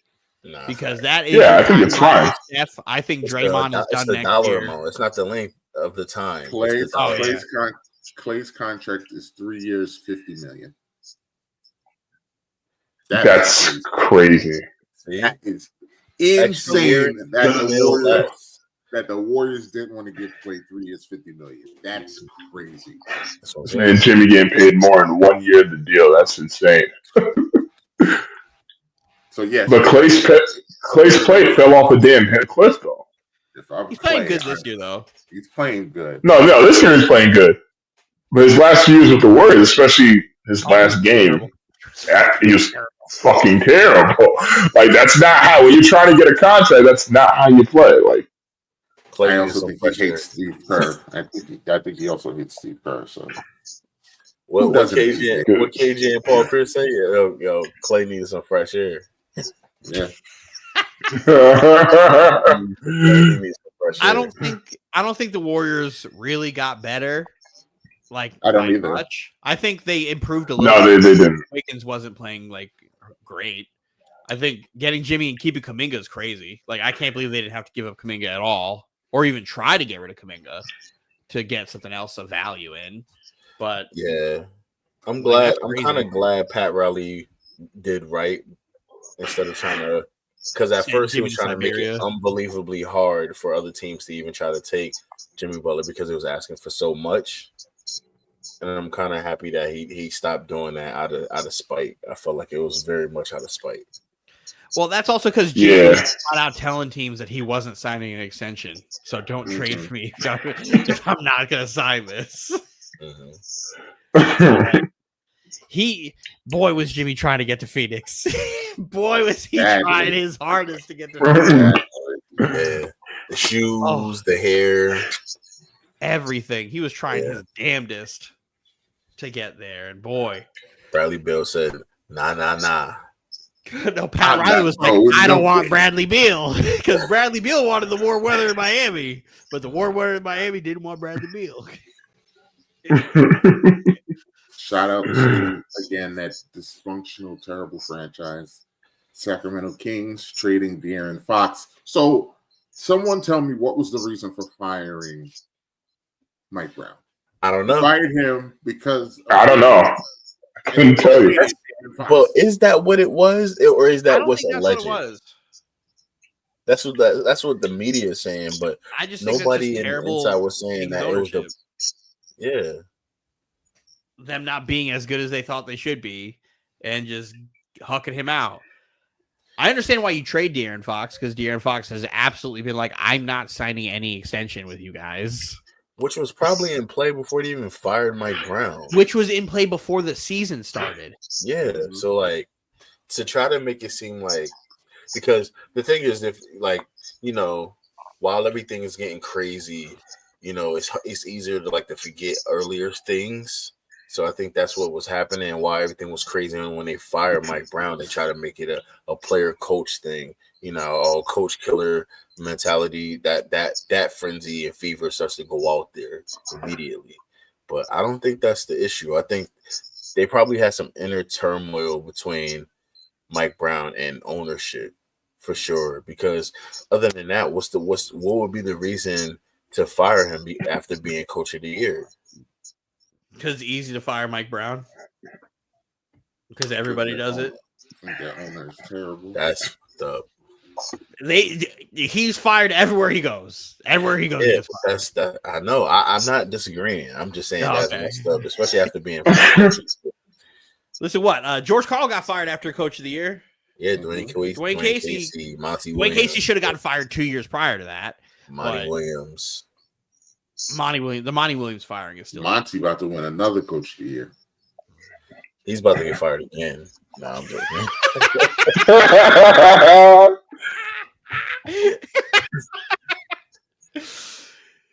Nah. He's actually lucky that the Pistons are playing well right now, because that wouldn't have been a joke. Monty got them boys playing. They're gonna sneak in the playoffs. It's gonna be nice to see Detroit have a home playoff game. They're gonna get their doors blown off by Boston or Cleveland. Monty Williams stepped down last year. He's not coaching them anymore. Monty's gone. Monty stepped down last year, or they parted ways mutually. Yeah, his wife was sick, right? I don't remember, but they agreed to stay away. He's coaching somewhere, some college in Texas, a private Monty school. Williams? Yeah. Oh, yeah, his wife got sick. That's why. Yeah. They agreed to part ways last year. So somebody's got that Pistons team. I forget who their coach is, but is it Bickerstaff? Oh, I hope it's not. It is. Bickerstaff, right? It is. JB Bickerstaff. Coach of the Year. Coach of the Year, man. JB Bickerstaff. You think Bickerstaff is Coach of the Year? No, I'm joking. I mean, I understand the Pistons was terrible last year. Kyle Kuzma got traded for a frozen chicken pot pie. No. Oh, Lord. Don't do that to Chris Middleton. Yo, that's messed. I mean, Chris Middleton has not been healthy since he went to the Olympics. Chris Middleton become a frozen chicken pot pie. Sadly, we have watched him become that. But they sent him to Washington. Washington probably gonna be better though with this trade. Because Kyle Kuzma was just chucking. I forgot what stat I read, but they're like out of like 56 qualified people for like true shooting percentage, Kyle Kuzma is like 47 out of 56. And I was like, oh my God, that's fucking horrendous. Like, I like the idea of him on the Bucks because then you could play different lineups where Giannis can be the center. Mm-hmm. And go there. And I think creatively, I think it works. Only if he wants to play competitive basketball again. Which we don't know if he does. Because his whole stint in Washington, he loved being there because he could just hoop and go home. Mm-hmm. Don't nobody give a fuck what I'm doing. Mm-hmm. Get my bag and I'm getting out of here. So I'm interested to see him in competitive basketball games again. See what happens the first time Doc Rivers yells at him.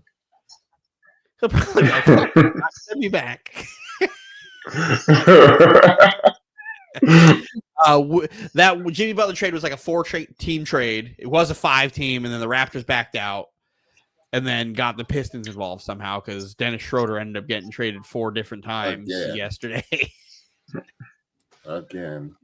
So Dennis Schroeder's a Piston. Wiggins and Kyle Anderson are on the Heat. Fucking PJ Tucker is a Raptor again. Somebody got sent to Utah. But it was fucking wild trade. Bunch of moving parts. Andrew Wiggins, I think he's a good fit on that Heat team. Yeah, people. I mean, they'll still. The Heat are going to be like, Yeah. Okay. Spurs getting Fox is awesome. I think it's really, and they didn't really have to go to get him. Orlando versus Miami in the playoffs will be fun. That only me and you will watch, Dylan. Yeah. Fucking TV.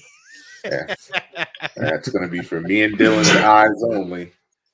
Send us something in the mail like, hey, thanks for watching this series. Gonna blow the Heat out. I know that's your favorite team, James. We know. Nah, they're just better. You got Franz Wagner and all them. Mind you, I'm happy that those boys are back from being injured because they were actually really cooking up, and then those are some tough injuries.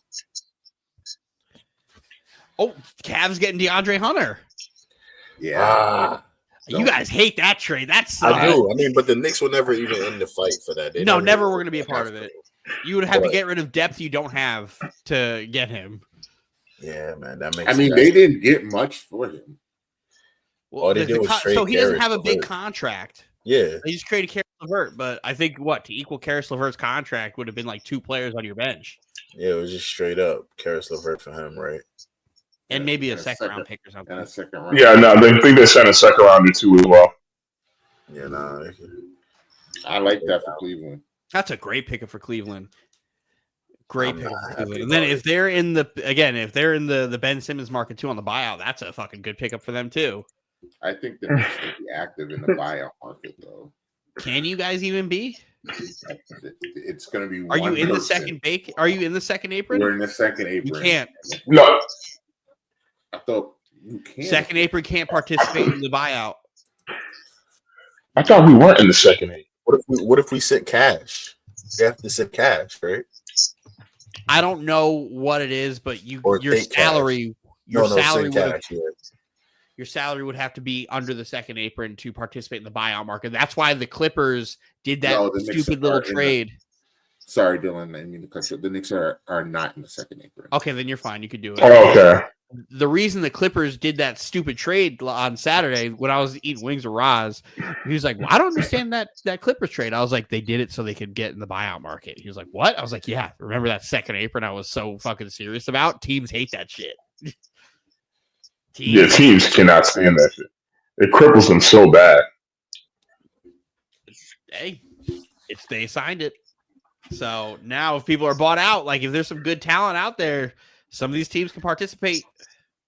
I must say, when we were all mind-boggling, trying to find out why the Mavs would trade Luka and all that stuff like that, Anthony immediately was like, it must have something to do with the money. Yep. Because if they would have paid Supermax, second apron. Yeah. Things are gonna be a lot different now, like even with Cat, part of the reason why they had to get rid of Cat, I believe, had to do with the money too as well. Yes. I mean, even though Cat's really good, I mean, he's still getting paid a shit ton of money. Yeah, but every Knicks fan, we need to absolutely just thank Jalen Brunson for not, for taking the contract that he did. No, now you guys gotta. That Mikal Bridges also takes a smaller contract because he's up. Well, he said he's going to take a discount. I mean, I hope he sticks to his word, but he already said that he's open to taking a discount. Trust nobody. He might have to take a discount at this point. Everyone on our team, especially obviously with Cat's contract, we're gonna have to take discounts. I mean, OG, he got his money. I was saying OG did not take a discount. Yeah, yeah, OG didn't take any kind of diss. That man squeezed us for every fucking dime he could get. Good for him. He said, "Fuck that." Let me take a moment to celebrate the fact that the Knicks got rid of Jericho Sims. I was about to say, we're gonna do a moment of silence for Jericho Sims. Celebrate the fact that Dodo Bird is no longer What do you call him? Dodo Bird. Yeah, Jericho Sims is ass. Oh, now he's ass. I've been screaming. Does not have the I gave him a chance. Like, I tried to give him a chance, but he stunk. Like, nah, the person here who we should be recognizing is James. Because James been on the Jericho Sims is fucking stupid as hell for a little while now. Not Mike smart, was a little bit later to the party. Not your words, but it's me hyperbole. Yeah, I'm saying not smart player. IQ was like, oh God. Mike is, I remember was it going into the off season, Mike was like, we have to play Jericho Sims. Like, we have to. We need the depth. This is before you got traded for Cat. He's like, you gotta play him out there and see what you got. And James was like, no. I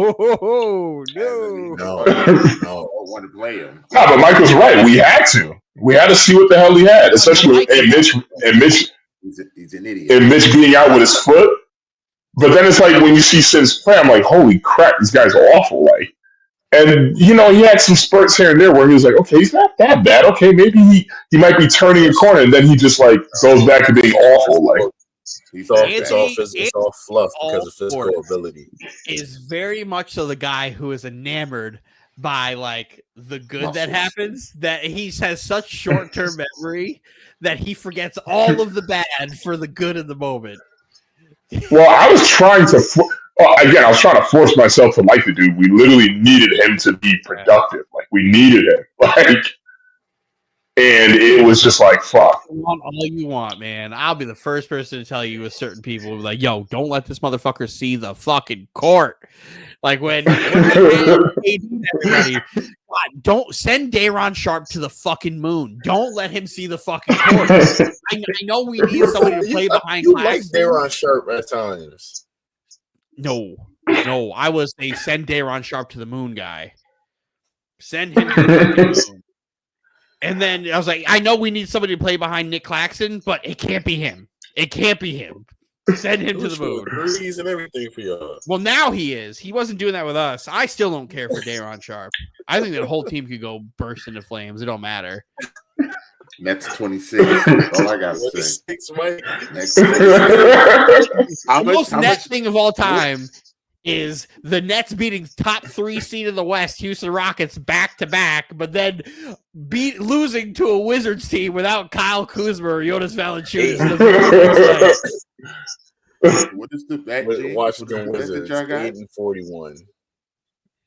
What's the bet that y'all have on Nets 26? 2 packs of Gatorade. Nets 26. That's what it is. Yep, 2 packs. What we're gonna get is Ben Simmons is gonna get bought out. Jordy is gonna get the call from Sean, and it's gonna be like, you need to fucking stop playing these guys because I've seen it too many times this year where D'Lo plays 15. 9 games, James. 9 more. There's points where D'Lo will get 15 minutes and then sit. He took this bet with 9 games left to go with the whole second half of the season. Fun fact, James. A whole like 30, 40 games. Do you know how many games the Nets won last year? They have 30 games left. Do you know how many games we won last year after the All-Star break? No clue. 7. God damn. God damn. And we were better last year than this team. Anthony, watch this. They didn't have D'Angelo Russell. Yeah, you're right about that. Listen, D'Lo win games. My favorite thing about D'Lo is Jordy Fernandez don't be playing him at end of games. That Rockets game was an anomaly, and I hope that shit never happens again because the Rockets were up 8 with like a minute and a half, and instead of dribbling clock out and like going to the free throw line or going to the basket, they took the worst 3-pointers that you could fucking take. And then the next minute shot, tap the ball back, D'Lo, bang, game winner. I'm just like, unreal. Hey, Jordy, why are we playing him at the end of games? We don't do that. Like, I watched that Net Heat game last week where they were within 8 points and they were trying to come back with 3 minutes left, and I saw D'Lo in person on the bench just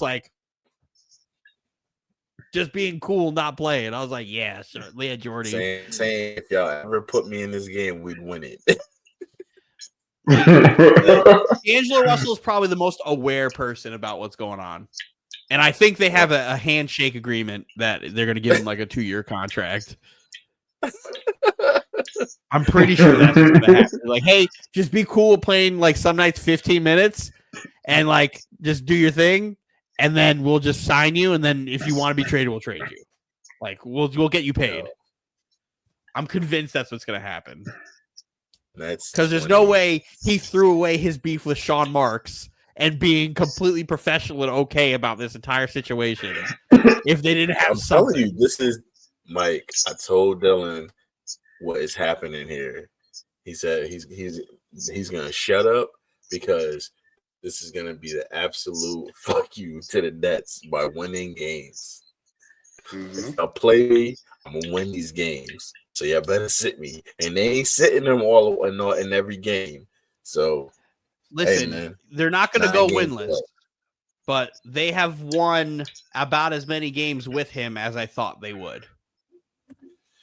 So we're still doing well. The Nets are only 4 games out of the playoffs, and they shouldn't be there. Don't let them hang around. Have a master plan. That team stinks.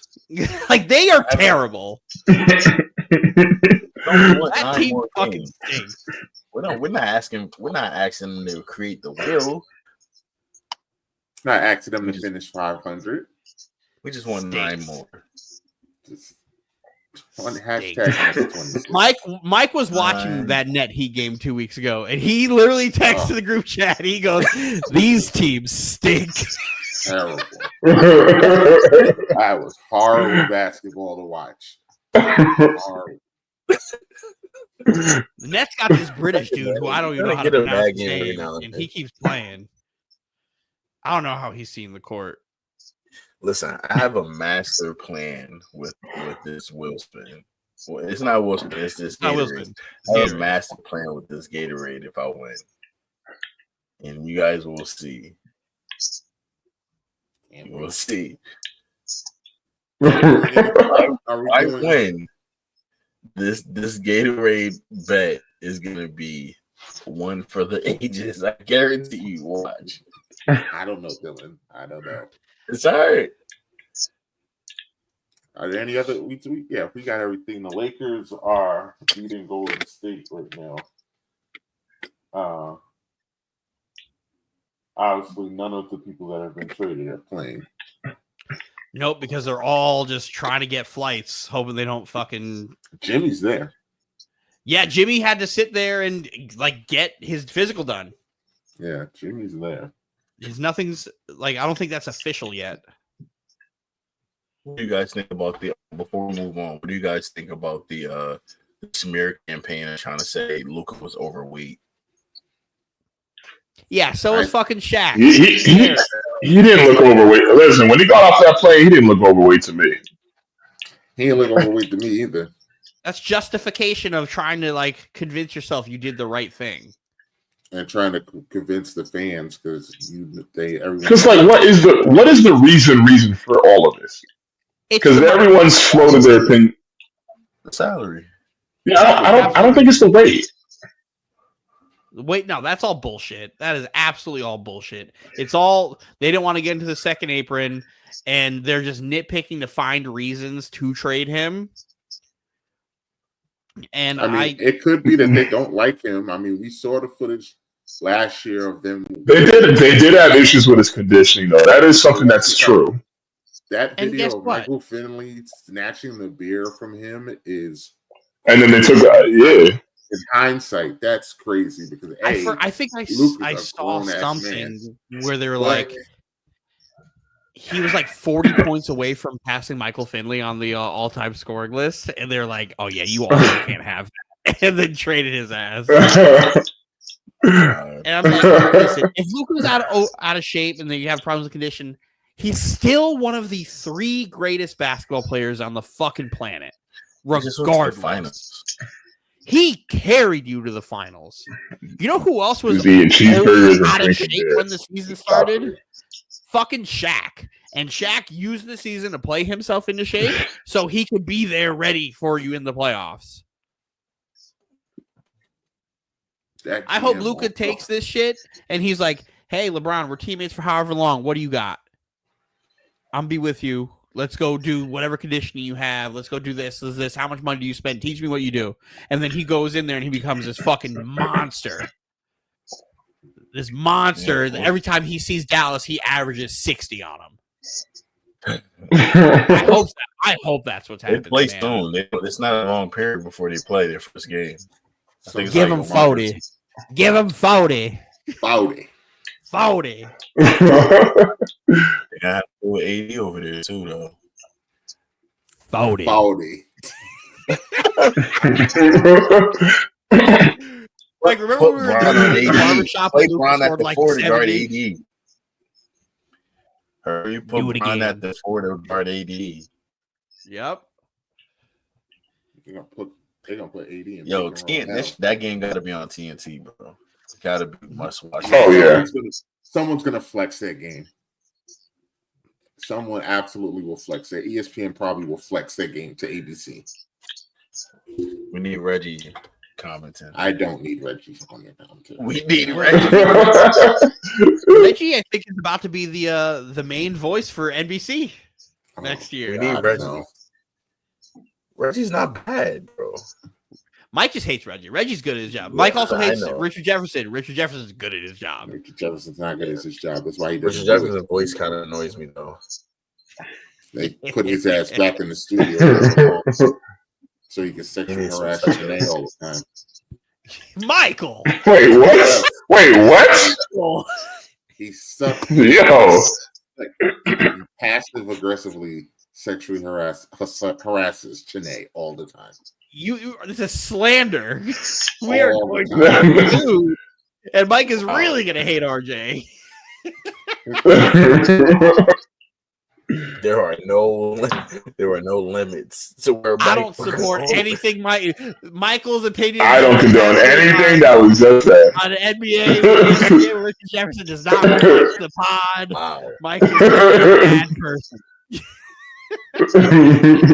Wow. That's real beef, Mike. Real beef. That is real hardcore beef, man. Mike has said worse things about fucking Richard Jefferson than he did Justin Tucker. Crazy. Also not a good person. Crazy. Allegedly, yes. Allegedly. Crazy. But everything Richard Jefferson's a fact. He was out there sexually. Not even the story's not even circulating, Mike. It's just oh my god.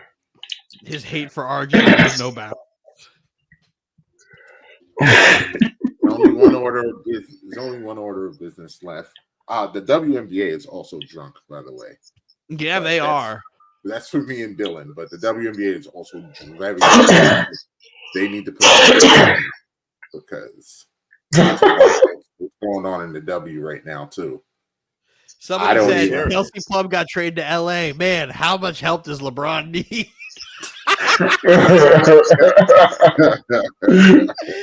I was like, okay, that's funny. That's funny. That's a good one. That is good. Sparks are going to be good. Anthony's Fever are just loading up, which is crazy.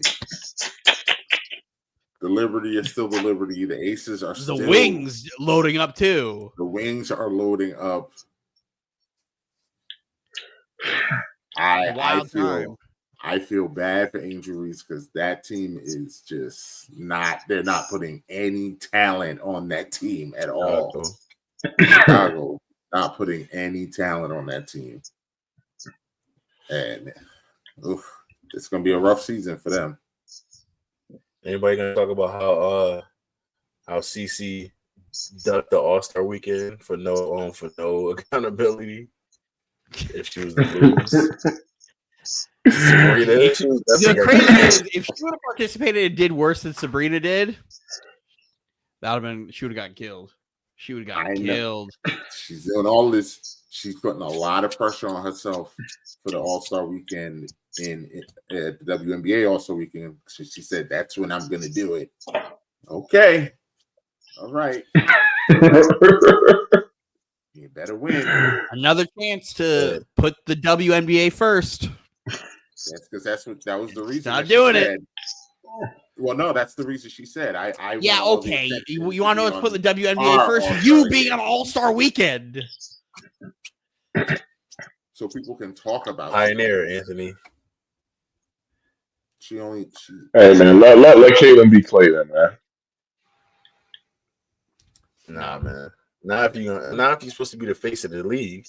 Face of the league, you join. She's putting the league first. She's not. She's quite literally putting the league first. She said, "I want to prioritize the WNBA All-Star game." It doesn't get any more putting the league first than that. So when Sabrina was the face of the league and she participated in it, what was she doing? I don't give a rat's fucking ass about Sabrina. Fuck her. I don't care about her. I do not care about her. I don't care about her. That's my answer to the question. I don't care about her. I'm tired of hearing about Sabrina's name. Only cares about herself. She don't care about She only cares about herself. I'm weak. She don't care about the league. She has never once put the league first. Only her.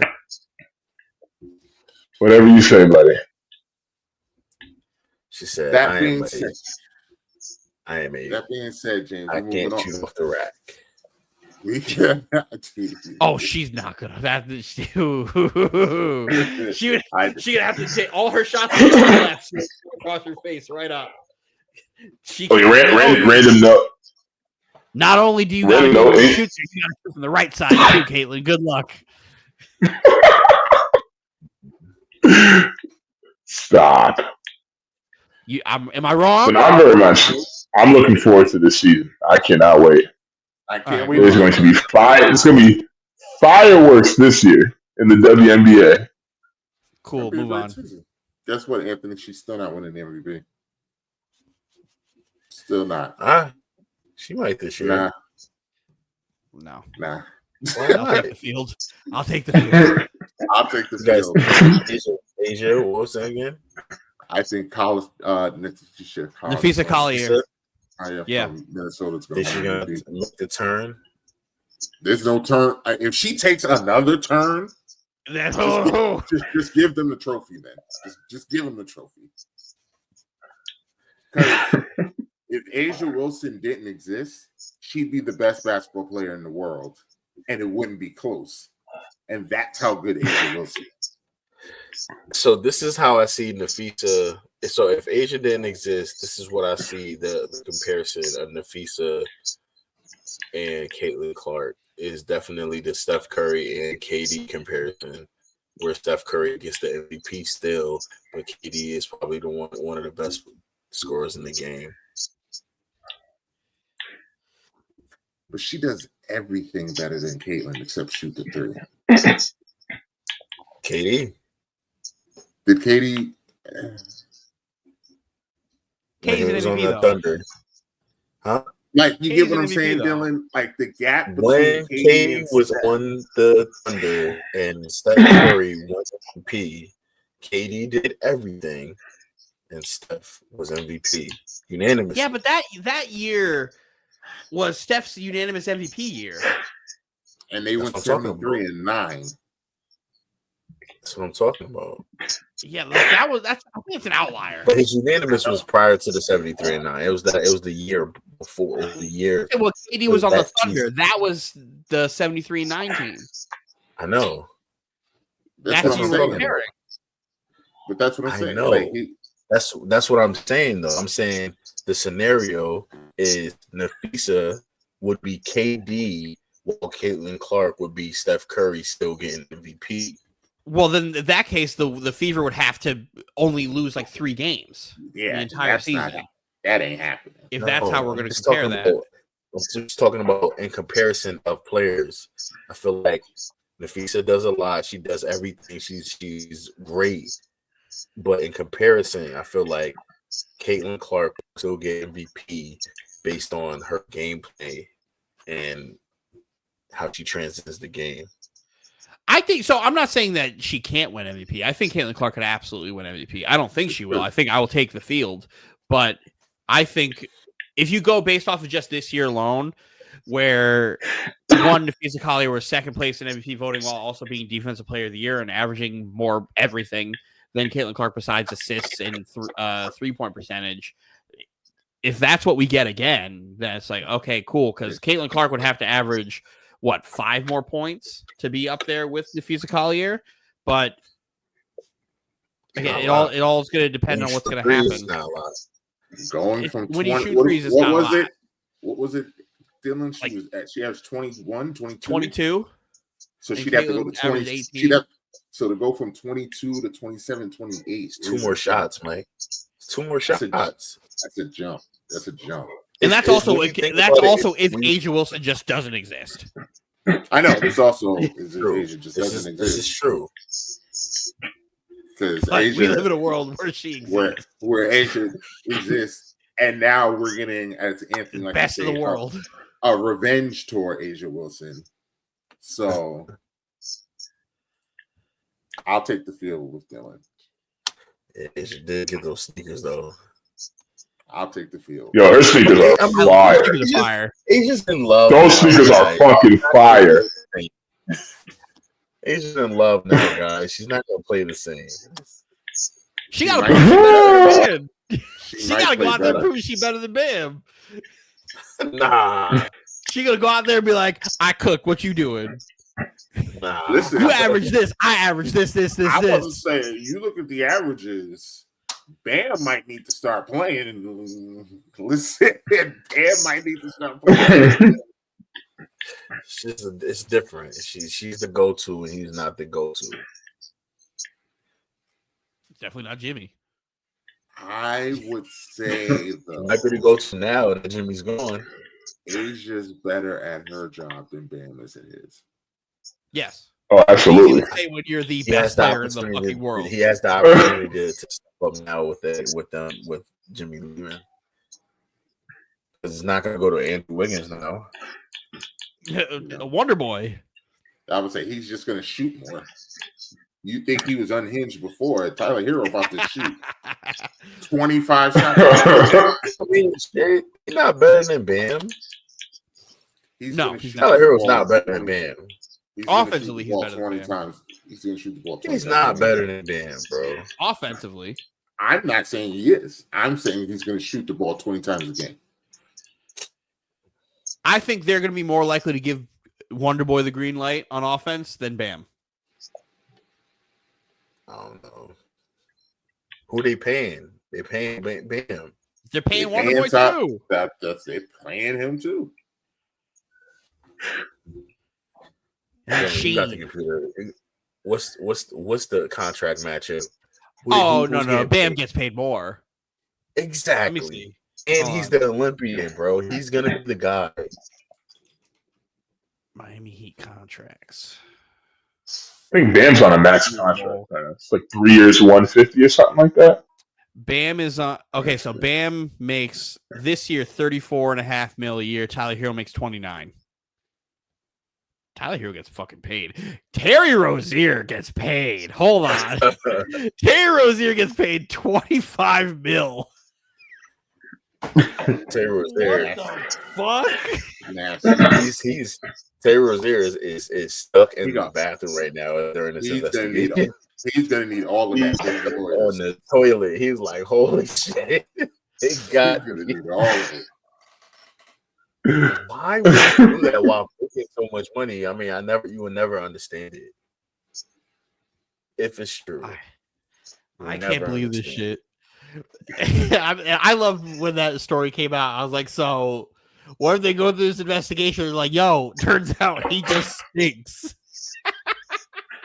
They only talk. They aren't they looking at one specific? When it was like did like small increment of he was in the game for 9 minutes and he did like crazy and then hurt his foot and went out for like a couple games. I'll never forget when the Heat got Terry Rozier and Anthony was like, "Yo, this is crazy. The Heat are about to go do nuts." Okay. He had his spurts though. He did. He had spurts doing like. Very Terry. Yeah, but like he's not somebody I take seriously. He is inconsistent. He is consistently inconsistent. Yeah, he's not a starter though. He has to come off the bench like to keep the team in. He's a microwave. Yeah. But he's a good. Can't complain about that. Do we have any micro bets for the Superb album? Micro bet. Tails. Opening coin flip. Tails. Do we want to? We should predict. Kendrick's first. We should do what we did last year. You can rob me on that. Oh, stop it, Mike! Stop it, Mike! Stop the nonsense. There's no stop. Usher, you're still a sick man for what you did to me, for what you tried to do last year. Try to steal my thunder last year. Mike is a charity case, bro. You sick human being. You sick human being, man. Forever, Mike. I don't understand how I live in this song where we have footage of Usher saying what the first song was, and yet he played My Way for like 3 seconds. He played a 3-second snippet of My Way before he went to Caught Up. He played My Way for 3 seconds. Usher, what was the first song? My Way was the first song. That wasn't the first song. It's crazy. It's crazy what world that we live in. Mike's a fucking charity case. Mike is a charity case, bro. Oh my god, the madness. Literally says it's not that. But it's still good, but I can't. You guys got it. You guys got it. I don't want to. I don't want to. Over under how many times Not Like Us is played? 3 times. 2.5? Over under? Are we going over 2.5 or under 2.5? Once, and they played the whole thing. I think he's gonna. I think he's gonna play it at least twice. I don't think he's gonna play it more than twice, though. I think he's gonna try to like play as many different songs as possible. If they did that shit, like he did the pop out, that would be the single worst thing to happen to Drake fans all over. Yeah, would that have the same effect though? Like, yes, yeah. If you just on a bigger scale. But would you want to just see him play Not Like Us 5-7 times in a row? Yes. If it's just like the pop out, yes. No, the pop out. So there's not a party that's gonna be like, okay, that's kind of lazy. This is the Super Bowl and shit. No. Play something else. No. They played the pop out 15 times in a row. Anthony, do you not? Because like that, I'm not even taking fandom or biases into account. I mean, I'm just talking from the purely like spectator spectrum. Like, you did it. Like, yeah, it was cool when you did the pop out. You know, you got your impact, what you were trying to do, but to do the same thing again at the Super Bowl, like when you have to prepare that, the biggest stage, you're just going to do the same thing over again. So outside of the people who were there watching and the 60+ million people who are going to be watching at home, what percentage of those people do you think actually saw the pop out? What are you talking? That's the thing. When you say, are you talking about live or just in general? In general, because the Super Bowl is a lot of people saw the pop out. Everyone was saying the pop out was one of the most quintessential hip moments in music history. A lot of people saw the pop out there. Don't give a fuck about hip hop. Well, yeah, that's different. I see what you're saying. That's what the Super Bowl is. But okay, the hardcore person. The people who are in the stadium are mostly rich white people who don't listen to this. So this is going to be, for a lot of people, their first exposure to this. Yo, I get that. I see what you're saying, but my thing is personally, like, if I'm a Kendrick fan, I'm like, all right, I love the pop out, but I'm like, I don't want to see, like, for me, if that was me, I would want to see him just do the same thing over again. I want to see a collection of all his songs. Do the not like first. I think you get all his songs first, and then the end is just a couple. Yeah, like at least, like I would want him to like do his songs because he has a classic collection of songs. So he has a time limit. So I watched his Apple. Like the pop out. I watched his Apple Music interview today, and it was very like telling to what to expect because it was saying that I'm good. I'm into telling stories, and I want to like this. That's what you're gonna expect from my performances. I'm gonna tell a story throughout my career. So obviously, I feel like he's gonna go through the motions of how his career songs and stuff like that. And I also think that him saying it like he said may be another way of saying I'm. And he kept on saying, "I'm for the culture." He kept saying it throughout the entire interview. I'm for the culture. I'm about the culture. I'm for the culture, and I'm gonna tell a story. And if he goes up on that stage and does his career just for like the quintessential fans of Kendrick, and then goes into like this Drake. That would be. I think we all know. I think he's gonna play. Not like it's gonna be the last song he plays. Like we think we all know that. Like it might be the last songs he plays. It'll literally be the last song. If it is his last song, I'm betting he plays it one time and they perform it all the way through. But if it is his last song, and if he goes and it ends and it goes again, lose it. I will lose it. I think, like, as the casual Kendrick fan, because I'm not going to sit here and say I'm 20 minutes, 13 minutes. How long is it? About 15 to 20 minutes. Yeah, he gets about 15. Yeah. As somebody who doesn't consider himself an actual Kendrick fan, I'm just like a very casual Kendrick fan. If he did that, I'd be like, that's fucking hilarious. Like, keep doing it again. But I'm just trying to see, what would he start his performance off? Like, what song would he start it off? I think he's going to start with either something with SZA to introduce her right away, or he's going to, if he's going to start with something in his career, I think he would start with because he wouldn't do backseat freestyle. He would probably do something. What the fuck is the name of the song? I see SZA coming in like midway. I'm gonna be wrong, but I'm gonna say he's gonna start with King Kunta. That's a King. King Kunta. Yeah, King Kunta. That's what I'd say. It's. I'm gonna say. I'm gonna say Swimming Pools. All right. My pick is Swimming Pools. Swimming Pools also might start it.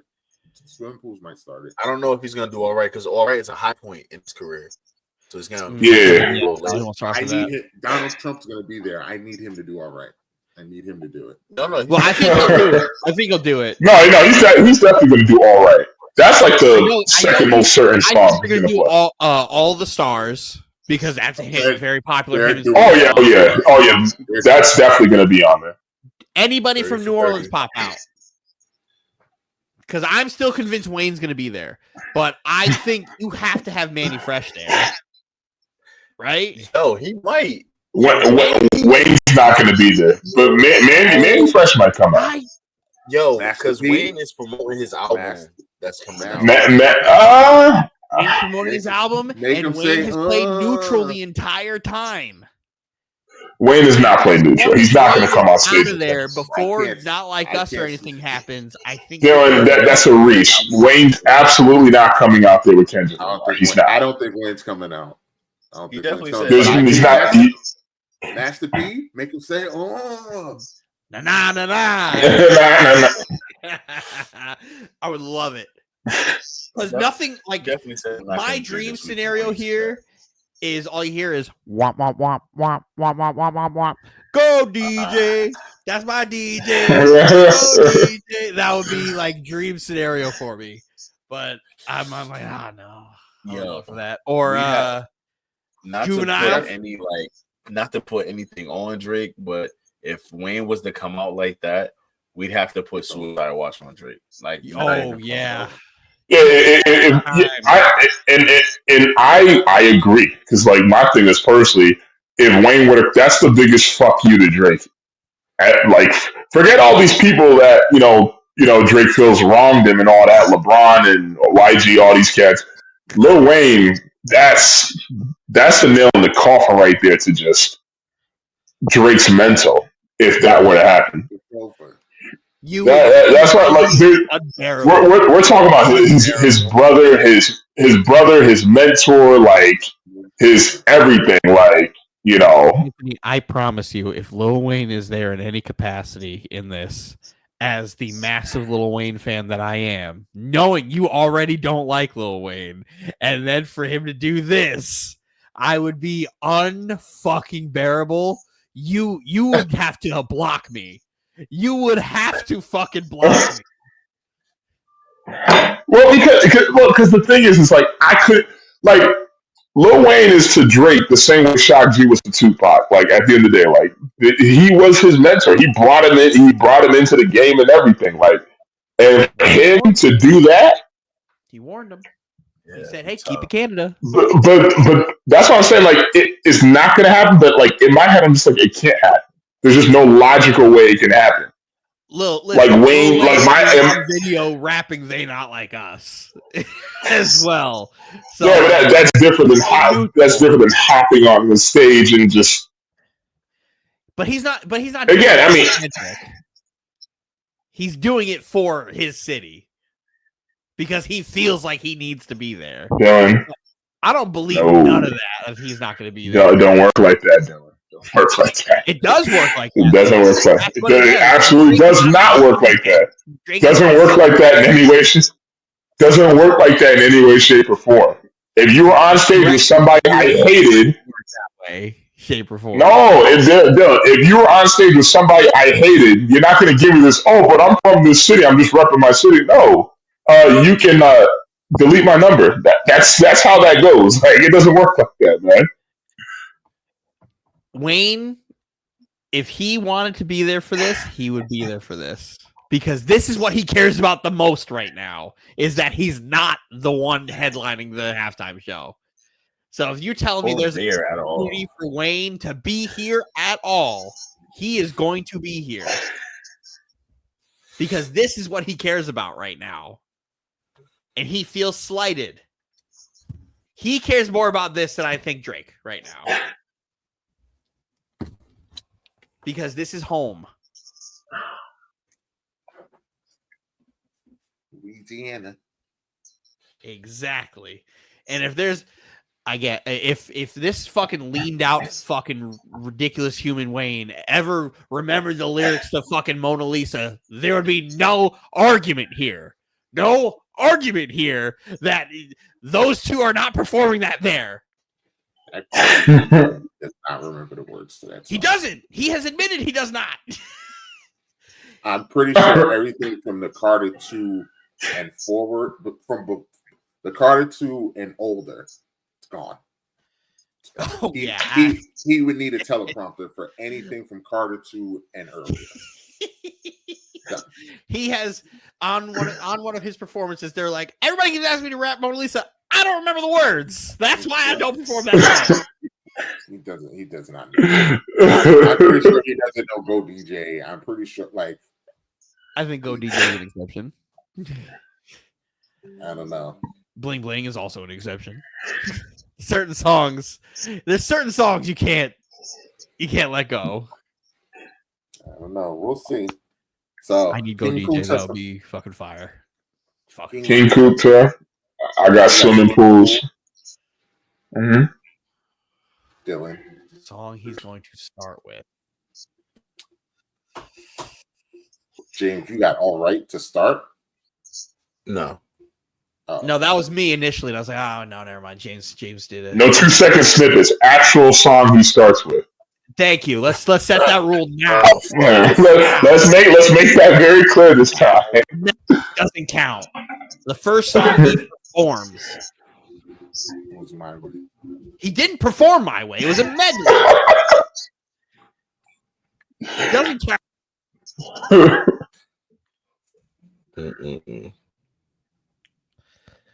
Let me go through the Rolodex real quick.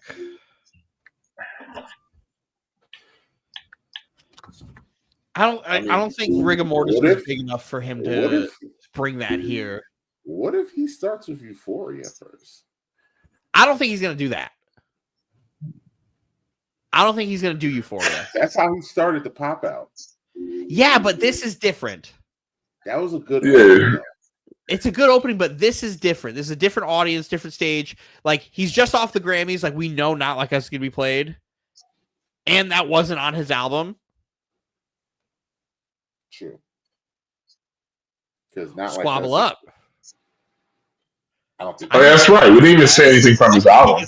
With that. I don't think that's an open song. Honestly, I think that might be a good open song. I think so too. He's gonna do Squabble Up. He's definitely doing TV Off because there's no way you can't do Super Bowl without mustard. Yeah. I think Dylan might be on something there. There's he might start with TV Off or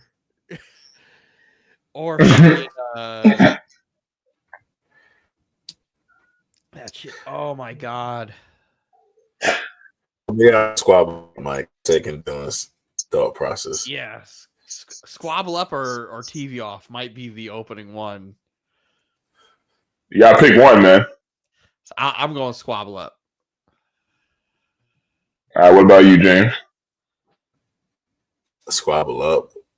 I'm gonna have to take Dylan's thought process. I'm sorry.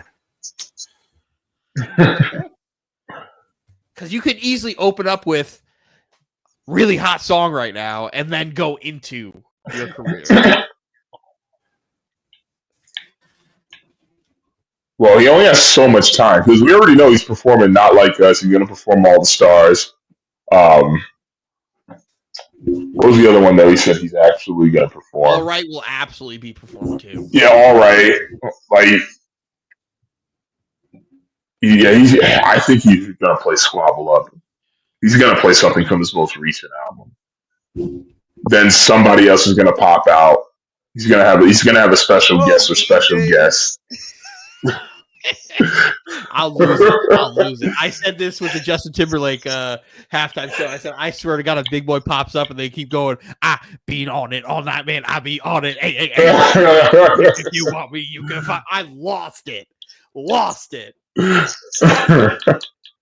The second I heard it, I jumped on my seat and started screaming. I was like, they did it! They did it. He brought up Big Boy and the Purple Ribbon All-Stars. We'll be here to recap everything. Anthony will be miserable when we come back next week because this is going to be a great halftime performance. Anthony not even I know. He'll see the highlights on Twitter. Yeah, y'all can just let me know what song goes on first. We'll just lie to you. If it's the one that you said, we'll just not. It was so weird. It got really quiet, and they just started yelling mustard. It was wild. It's crazy. Find us on all the social media platforms: Amazon Music, Twitch, iHeartRadio, YouTube, Instagram, Apple Music, Spotify. We're on everything. Hit that like, share, subscribe button, the notification button so you know when we go live. Yeah. Do we have an I'm him for this week? Yes. Jamie's Winston. I'm her. Oh, it's an I'm her. It's I'm her. Ooh. As much as I want to give I'm her to our queen Beyonce, I'm going to give I'm her to somebody else. Rap Album of the Year award winner, Doechii. My girl. Hey, love her. She's awesome. So to watch her win that was fucking sick. She is awesome, and that album is really good. Very good. Shout out to Doechii, the fucking swamp queen, swamp princess. It's my girl. Love Doechii. Out there by Hill. Love that shit. Good for her. I was so pumped when I saw that she won.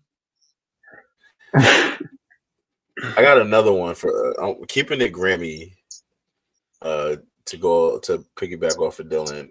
I'm him. I'm gonna give it to Chris Brown, being to get Best R&B Album of the Year, and this being his second Grammy of all ever. His first one was what, like Since almost 15 years ago, right? Or no, it was like 10 years ago. 10 years Since ago. 2015. Shit. Yeah. What was his first Grammy for again? Was it Loyal? I think it was a collab. I think it was She and You or something like that, maybe. I'm looking it up right now. That was my song right there. Yeah.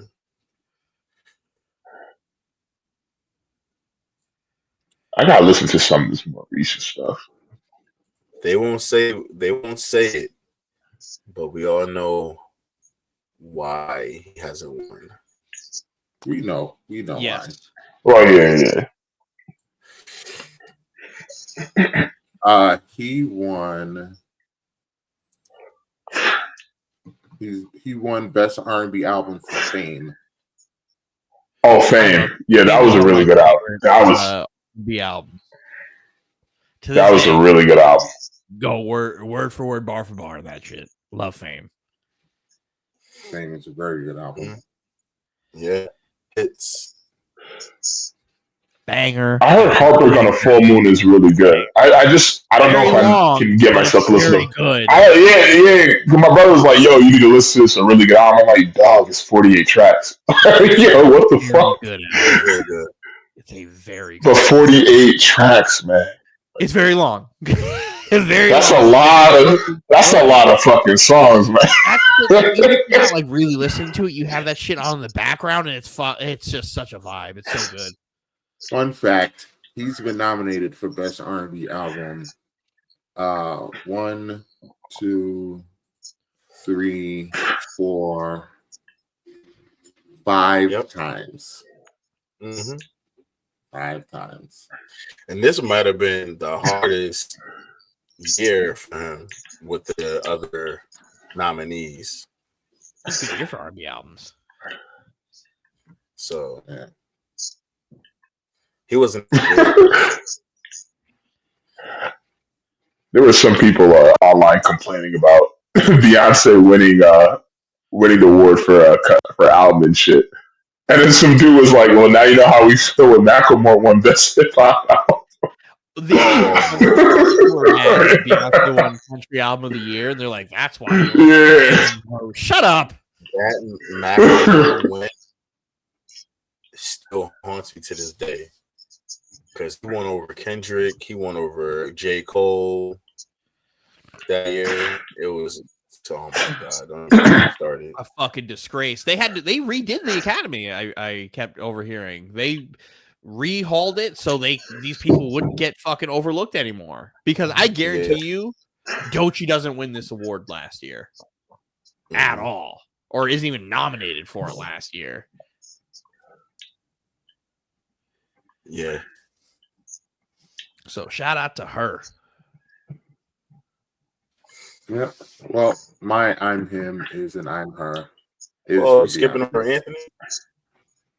Anthony, who's yours? Well, no, Mike, you can go. You can go. I mean, I know mine's, but you can go. Mike is normally last. That's the only reason I said that.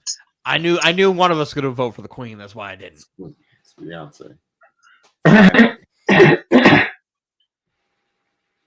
Had to have that bitch Taylor Swift give her that country award album of the year. There you go. Take that shit. Say, give me that shit, bitch. Stupid. Give me that award, raggedy bitch. Bang. Give me that's mine.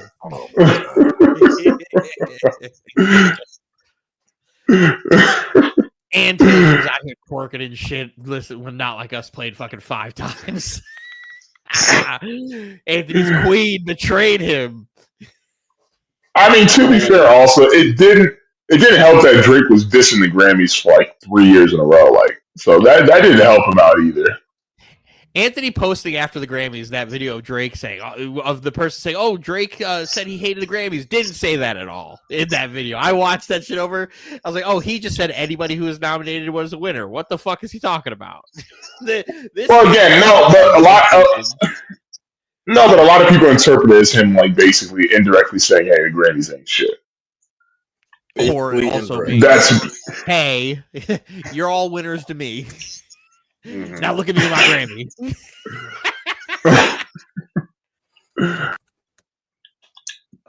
We love that.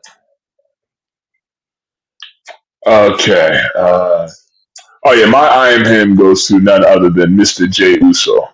He is my I Am Him for winning the Royal Rumble. Cashing in his ticket to WrestleMania 41. Main event Jey Uso. Main event. Me and Dylan definitely lost our shit for a minute in the car. Oh, it was awesome.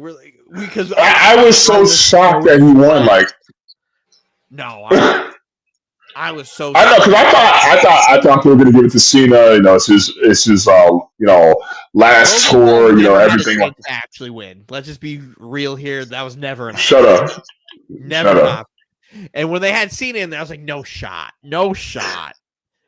They're gonna do that. And then he put him up for the AA. I was like, no shot. They're gonna actually have Cena win. I was like, the best thing for me is for Jey Uso. Like, that would be the thing. Let him dethrone Gunther at Mania. That would be awesome. Like, do you think he's gonna dethrone Gunther? Yeah. Yes, I do. Gunther's title reign sucks.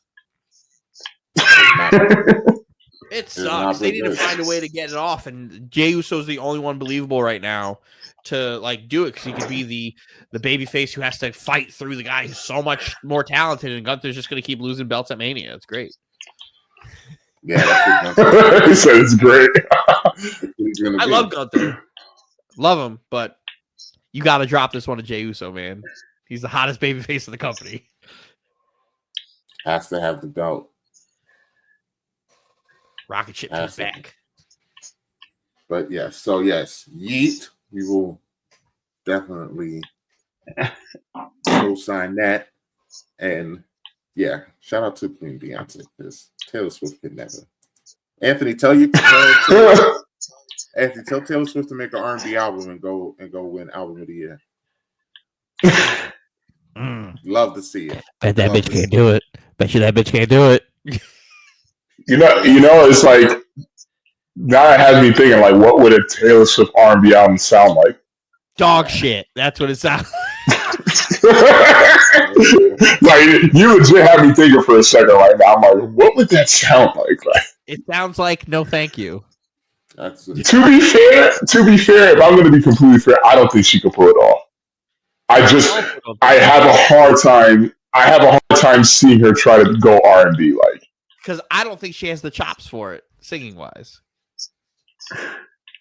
Because I'm of the belief. I can't disagree with that. I can't disagree with that at all. Like, she's mid. I just can't see I can't see her doing R&B.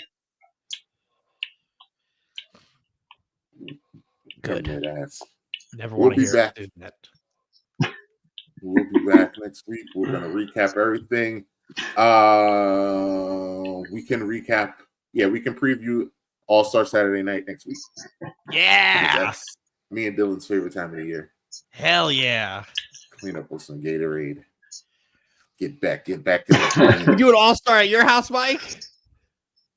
If you don't mind sitting in chairs, order your Temu couch. God, they stood on the fucking couch. Tariff. Great. 47 shut that down. Can't do it. Oh my god. Temu couch is over. Jeez. Great. Get some chairs from Walmart, man. Well, Mike's got chairs. Get chairs, get some crates for us to put some wings on. Let's have Gatorades on deck. Get some crates. Get some crates to put some wings on. That's what's gonna have to be. Nah, but bro, you gotta get a couch, man. What we doing here, man? You got couch money? We will discuss this offline.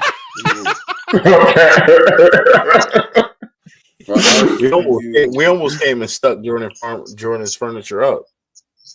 We knew you was at the Shout out to Mike's inability to drive a U-Haul truck. Almost hit like 3 cars backing into the fucking spot. Almost ran poor James over. Oh my god. James said, "Hey, stop," and Mike said, "Floor it." Yeah. Worst direct. Keep coming. All right, stop. Stop. Stop. And I'm looking at And him James like, has what's to wrong with slam this the dude? fucking back of the truck to get him to stop. Oh my god! And Mike's just James is yelling at him. Mike just pulls the window down. I hear you. Do you? On the truck. Stop. He never said stop. Wow, not stopping. I was watching James do it. It was Yes. fucking so bad. Got that son bitch unpacked in 22 minutes though. Like, what is good with your boy? Some bitch unpacked in 22 minutes. Quick. So we're moving crew. About to end the pod and start a moving company.